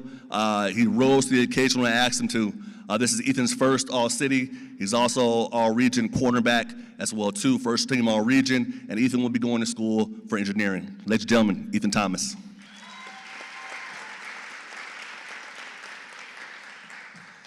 Next up, offensive lineman Trenton Wallace. Trenton Wallace is a three-time All-Region player. Trenton is a playmaker, a leader. He steps up in big moments and holds himself and his teammates accountable to the highest standard. One of the key things about Trenton is we asked Trenton to be a leader this year as a senior year. He did the film study with the offensive linemen, stayed after practice, do more and more work. This young man has a huge future in front of him. Trenton also will be signing to a school in February as well, too. Ladies and gentlemen, Trenton Wallace.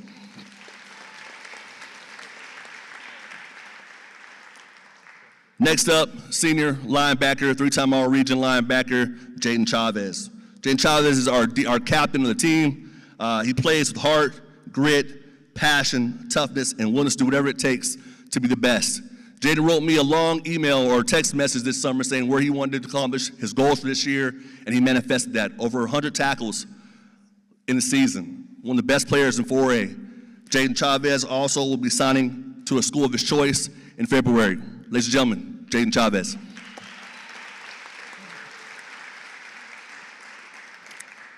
Next up, Zion Walters, outside linebacker, defensive end. Zion Walters is also a three-time All-Region player. Zion is a dynamic athlete, leader, who's impacted everyone beyond the football field.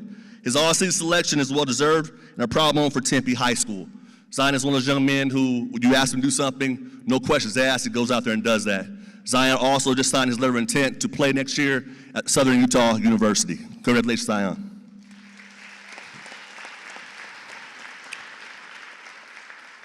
want to thank these young men for an awesome 4 years. You guys are the epitome of what we're doing at Tempe. Thank you for putting Tempe on your back and riding with us. We appreciate you. Love you guys. Ladies and gentlemen, Tempe High All City.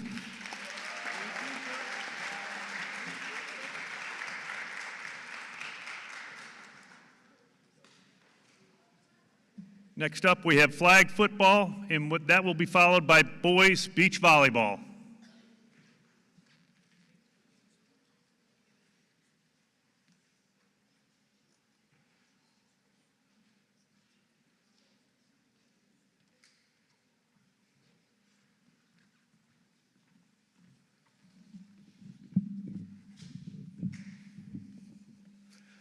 All right, my name is Coach Bills. I'm the assistant head coach for Corona's flag team. Before I get into the individual accomplishments of these student athletes, I just want to say what a privilege it was taking over this program. With Coach Joe and I were given the opportunity to come in, and we knew we had quite a battle to come in. We were going to change the program. At the very least, it's going to be a lot more structured. And the first thing that we considered was, what kind of leaders are we going to have coming back? Are they going to adjust to the new coaching staff, and so on and so forth? And several of the ladies that are up here embraced that change. And we couldn't have done it without them. I'm going to talk about some individual awards, but before I do that, just to make sure that regardless of what we talk about, their awards during the games, they're up here because of the work that they put in practice, bottom line. Okay, day after day after day, they showed up, put in the work, and the accomplishments speak for themselves. As a team award, we actually won the 6A Sportsmanship Award as a team. Give it up for the team.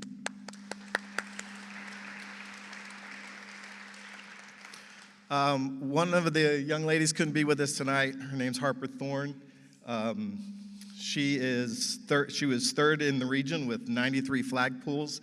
She is all-region first-team defense. And again, she couldn't make it, so Harper. Next up is Bridget Leva. Bridget was one of our senior captains, again, embracing that change. She was all-region second team in offense with over 600 yards.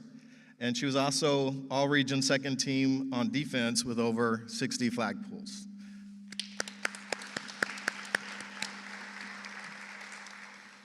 Next is Amaya Anderson. Amaya was all-region first team on offense with over 1,300 combined yards as a running back and wide receiver. She also received all-region first team on defense. She was she was second in 6A with 119 flag pulls and 10 sacks. And finally, she had a 100-yard punt return for a touchdown. Only person in 6A to do that. Next up is Sophia Vallone. Sophia was a multi-position athlete for us. We went through a couple different quarterbacks, and even with the stats that she had, it's just amazing to think what she would have had if she only played one position for us. But she stepped up when we needed a quarterback. Not her most comfortable position, but she embraced the challenge. She ended up being first team all-region for offense as a flex player. She had 1,600 yards passing and 260 yards receiving. On defense, she was second team all-region with 10 interceptions on the season.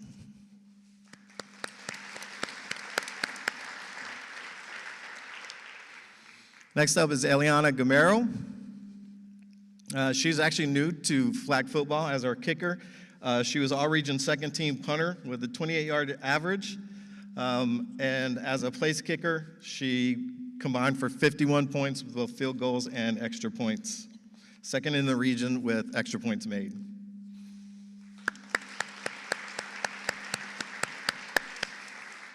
And last up is Mariah Reales. She was the all-region first team on defense, number 1 in 6A with 11 sacks. She was all-region second team offense with over 600 yards. All-region defensive player of the year. Finally, she was just recently awarded the Arizona Cardinals Kurt Warner Excellence in Leadership and Character Award.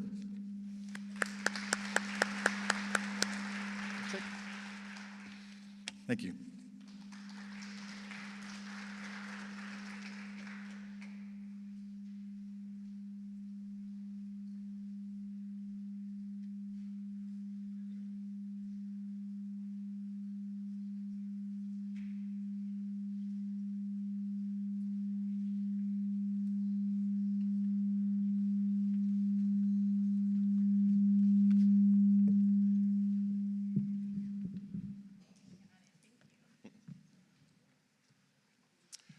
Hi, my name is Derek Herring. I'm the flag football coach at Desert Vista, and I have the pleasure of introducing 5 of the 6 players that I have. I don't think my 6th player is here.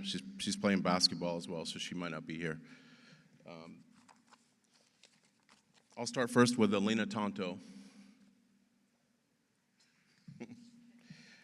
This is Alina's first time being recognized here, but she has earned it well before tonight. I believe she's always been deserving, but this year she's really shown that she's one of the most consistent and best receivers in the game.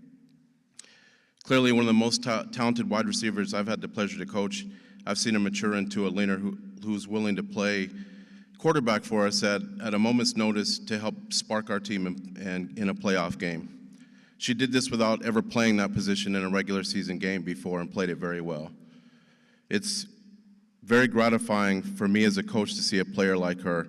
I'm so excited to see her get the recognition she has earned. We stress to our players that we are student athletes in that order, and that said, she's carrying a 3.5 GPA right now. Alina Tonto. I actually pared down what I had to say because I'm trying to keep it to a minute. I have all the stats on my players that got selected. But I'll say all of the ladies on this stage were recognized both for all-city and all-region teams, either first, second, or honorable mention. We had our best season this year, and it's largely because of these ladies that are on the stage. Next up will be Jackie.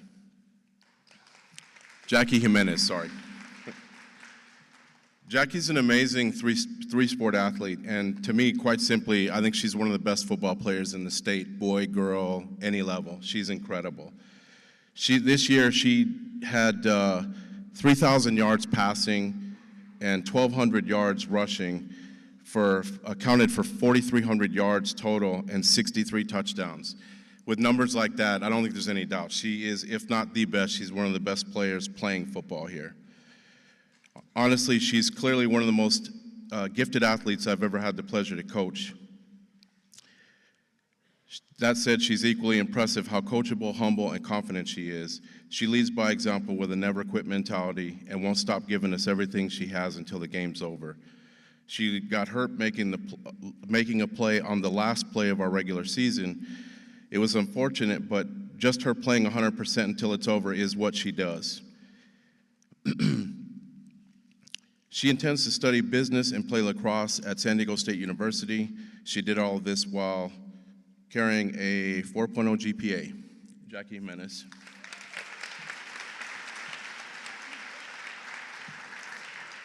Next up is Ella Creech.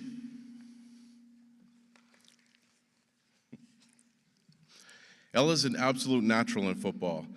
Statistics don't always describe a player's impact, and it's absolutely true in this case. Ella plays the game instinctively and has some of the quickest feet, first steps I've ever seen in a high school athlete. Another example of a player who will play wherever she's asked and give it everything she has. She led the team of receivers with 9 touchdowns. She had a 79-yard touchdown reception, and she carried the ball 16 times for 165 yards with a 53-yard run for a touchdown. I love the passion she brings to the game. It can get the best of her at times, but it's only because she cares so much in trying to help the team win. Thank you for always supporting me. When I got hired, Ella set up a practice to get everyone together to meet me, similar to what the other coach said up here.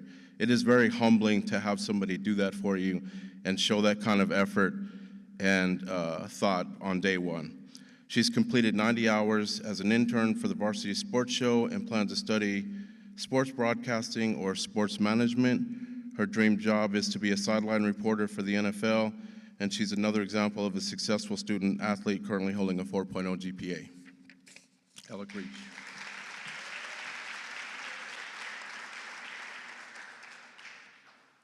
Next is Camille Ramirez. This one's especially humbling for me. Camille is easily the best center I've ever coached. She has an unmatched understanding of offense. She has great hands with deceptive speed. I'm particularly excited that she's also the first center ever selected, and it's a long time coming. She's also the first player to tell me that she's my center and left no doubt as she owned the position from day one. Simply a remarkable prototype of how to play the position that doesn't often get recognized. She's another player that supported me from day one, and I'm so thankful.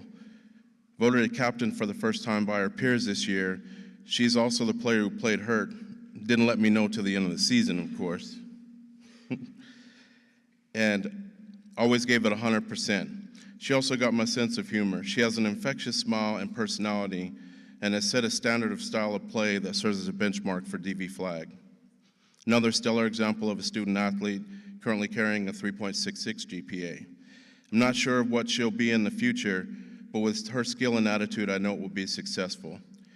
Know that you'll be missed, and thanks for all you've done for me in DV Flag. Camille.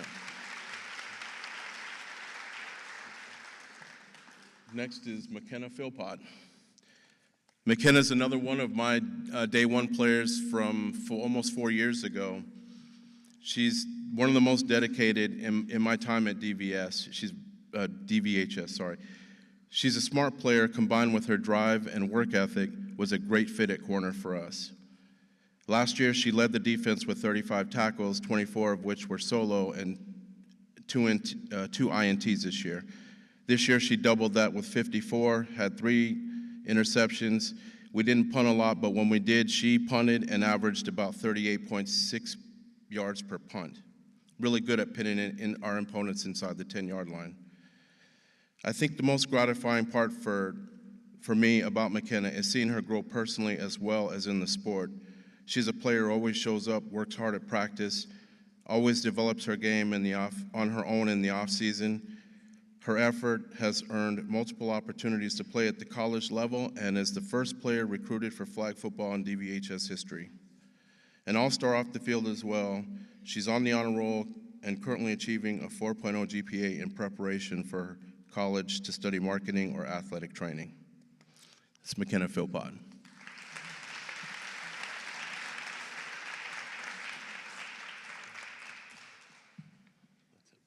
And lastly, Navi Jones is also recognized and I don't believe she's in attendance with us.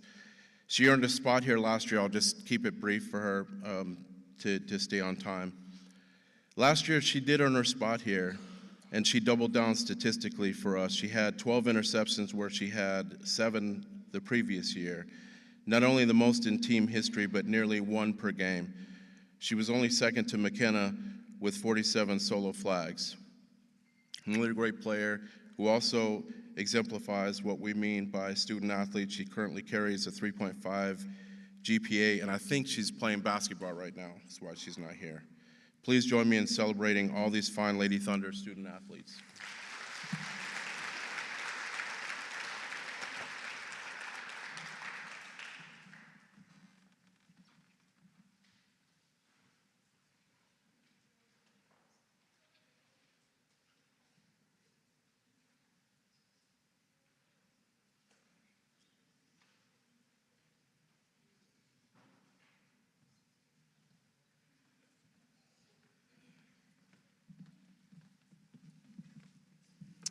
Hello all, my name is Peter Baez. I am the head coach for Marcos Deniza Flag this year, the girls flag team. And this young lady right here is Elena Tavena, and she's a very special player for our group. This year she led our team with touchdowns and receiving yards. She led the team with averaging 3 touchdowns a game and over 150 yards receiving a game as well. When I first got the job, I didn't know anything about flag football, and I honestly just came from regular football straight out of college. And she was one of the first people to help, as well as our quarterback. she taught me more about the rules than I could even know. So I applaud her for that, and she's very, very helpful towards me in the program as well as everybody else in the program. She acted like a big sister this year for not just her younger sister, but as well as the rest of the girls. She is by far one of our hardest working players that is on the field. No matter what, she's quick to learn. In a game, I could tell her one thing or another, and she would adapt immediately in that site. She had so many opportunities this year to make big plays, and she did it. She competed at the highest level that she could. This year as well, she was kind of our Swiss Army knife. She took over for a quarterback for a game. She was defense. She was safety. I believe she blitzed the game, and receiver, running back. She did it all this year. So it was an honor for me to coach her this year. But more or less, I'm thankful for her helping me this year, as well as the rest of the girls. And I just wanted to thank you very much for that.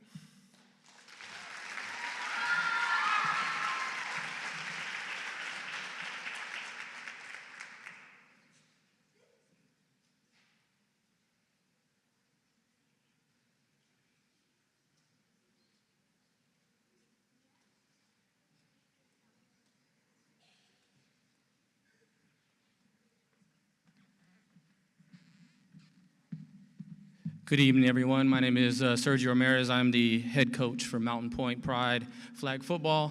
We're going to be honoring two young women tonight, but I want to start out by saying this is still continues to be a humbling, exciting opportunity for this to be a category for these young ladies to play flag football. Continue to support girls flag. We have it at the collegiate level, but it needs to go D1 really soon. That being said, I'm going to start out with Malia Cooks. Malia Cooks, for starters, we've been trying to get Malia to play flag football for some time now. This is her first year as a player, a new sport for her, and very, very happy to recognize her as a rusher. She's been an outstanding rusher whose speed, instincts, and effort have set her apart all season. Even though it's been her first season, she's been committed to this particular position, who I can say as right now, if anybody's ever played rusher, it is one of the most demanding positions that are out there. We're pretty much asking you to chase somebody down 35, 40 times a game and not get tired. This young lady has done that relentlessly. Her hustle, her attitude towards the position, never giving up, has sparked her for her first season. QBs kind of go into this game plan by the end of the game that we've had several comments saying, man, your rusher is she just never gave up. And that's been the best thing about her. She's finished with 22 sacks on the season, earning her this award. She was also named first team all region as a rusher as well, in a very, very tough region for us. Her impact was felt in every game, this as a testament to her relentless hustle that I mentioned and commitment to the position. Every time that we line up, we've asked her to do some other things, but she has been committed, and it's hard to find somebody that actually wants to play that position and take hold of it and own it and become very, very good at it. We hope to see more of Malia in the future as she continues to grow on both sides of the football field, playing both offense and defense. And so shout out to her and making an impact for Mountain Point this season, Malia Cooks.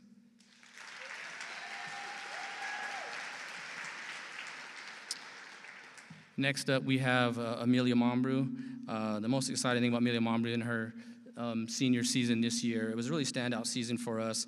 I'm very excited to recognize her. I believe it's her first time getting all-city recognition. She's been an outstanding athlete whose speed, focus, and heart set her apart on the field this season. She wasn't just a playmaker for us this year. She was a difference maker. She got voted captain by her peers this particular season. And whether it was making big catches for us, big runs, or getting yards after catch, she was consistent and stepped up in all the biggest moments for us this particular season. She has a very strong work ethic, determination, and sportsmanship was traits that she displayed all season, and she definitely elevated her team, and respect from her teammates and her opponents were shown every single game. Her talent's undeniable, but her dedication and leadership is what stood out and separated her this particular season from her seasons in the past. She averaged 17 yards per catch this season, 89 yards receiving per game, and she does have offers on the table to play at the next level. I don't think she'd be ready to commit until the spring, and we'll see what that does for her. Want to congratulate her and her family for being here this evening on another great season for her, and we'll see what she does in the future. Amelia Mambru.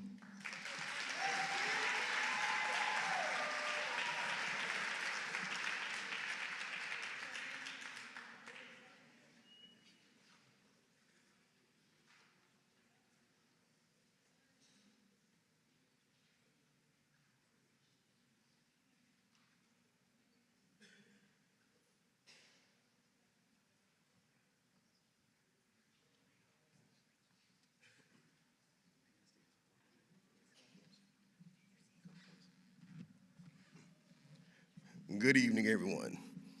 My name is Harvey L. McDougall, Sr. It's my first year coaching at Tempe High School. First off, I'd like to thank Shelly Arredondo for affording me the opportunity to coach flag football here at Tempe High School. And also I'd like to send a shout out to Victoria Flash Arndt and her parents, Cecilia and Gerald. Now, I didn't have a speech or anything prepared because I, pretty much go off the top of my head, but this young lady right here is an awesome young lady. She's probably one of the best rushers that I've ever seen playing flag football. She reminds me of one of my favorite football players from the great city of Cleveland, Myles Garrett, because that's how she gets down, that's how she get after it. Flash is also a great student. She's 3.5 GPA. She's also part of EVIT. And she also has a full ride to ASU University, where she's going to major in biomedical science, whatever the heck that is. And she's also one heck of a baker. So one day she'll have her own restaurant, and it'll be a science project within her, whatever she bake, I'm sure. But I wish her the best. She's a great young lady. She's very quirky. She looked normal, but she's different, but in a great way, you know what I'm saying, for real though. So I want to thank you, Flash, for letting me coach you, and it's been an honor. Ladies and gentlemen, Flash. Take a bow. Thank you.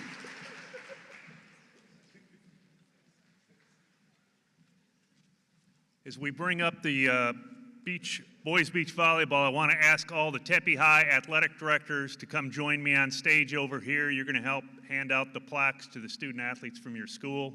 So if you can start to make your way up, that would be great.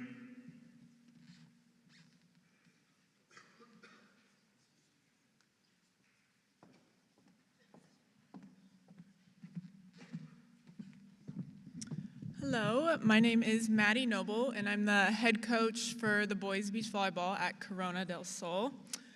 Today I have Anthony and Alex to recognize. They have made an incredible impact on our team. Anthony, as a sophomore, has been a cornerstone of our defense. His calm demeanor, speed, and ability to anticipate plays makes him someone we can always rely on. His presence on the court gives his teammates confidence, knowing he will cover the ground and defend everything that comes his way. Beyond his athletic ability, Anthony leads by example with his focus, work ethic, and consistency, and I'm excited to have him as a leader for the next 2 years. Anthony.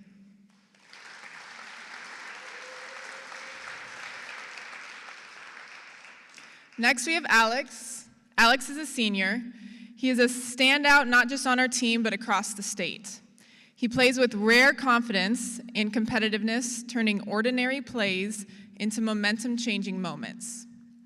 He pushes everyone around him to be their best and has provided invaluable leadership. I'm extremely sad to see him leave, but grateful for all he's contributed to this program. Thank you, Alex.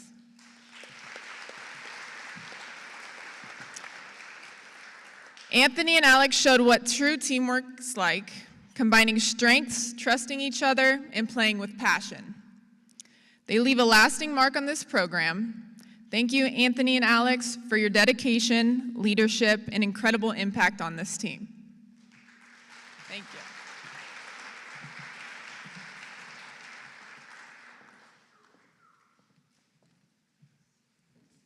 Okay, if we can get the Tempe High ADs up here to help us with handing out the plaques. I'd also point out that we've got a website. It's in the program there. I encourage you to go look at the website. Everybody who receives an honor will be on the website. I think that'll be done tonight. And I think we've got a few people from the board that are still here. Dan Nero, Dr. Fred Wood, Doug Royce. These are guys that give time, treasure, and talent to make sure that this banquet goes on every year, this award ceremony. So we thank them for that. And with that, the student athletes, if you could line up to my left over to your right and come up. The awards, I believe, are by school. So if you could just help give out the awards to your student athletes. The coaches need to come down.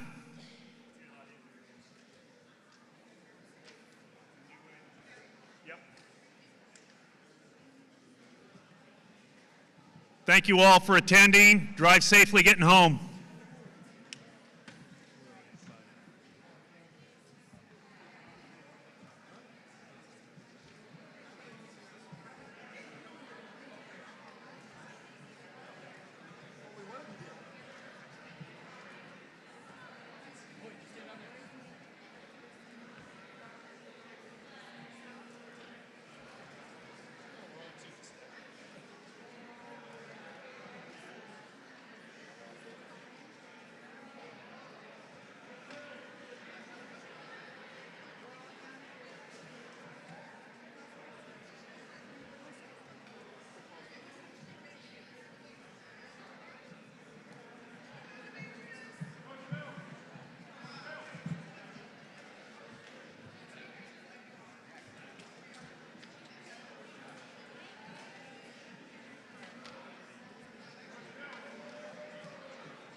Oh, he got him. All right.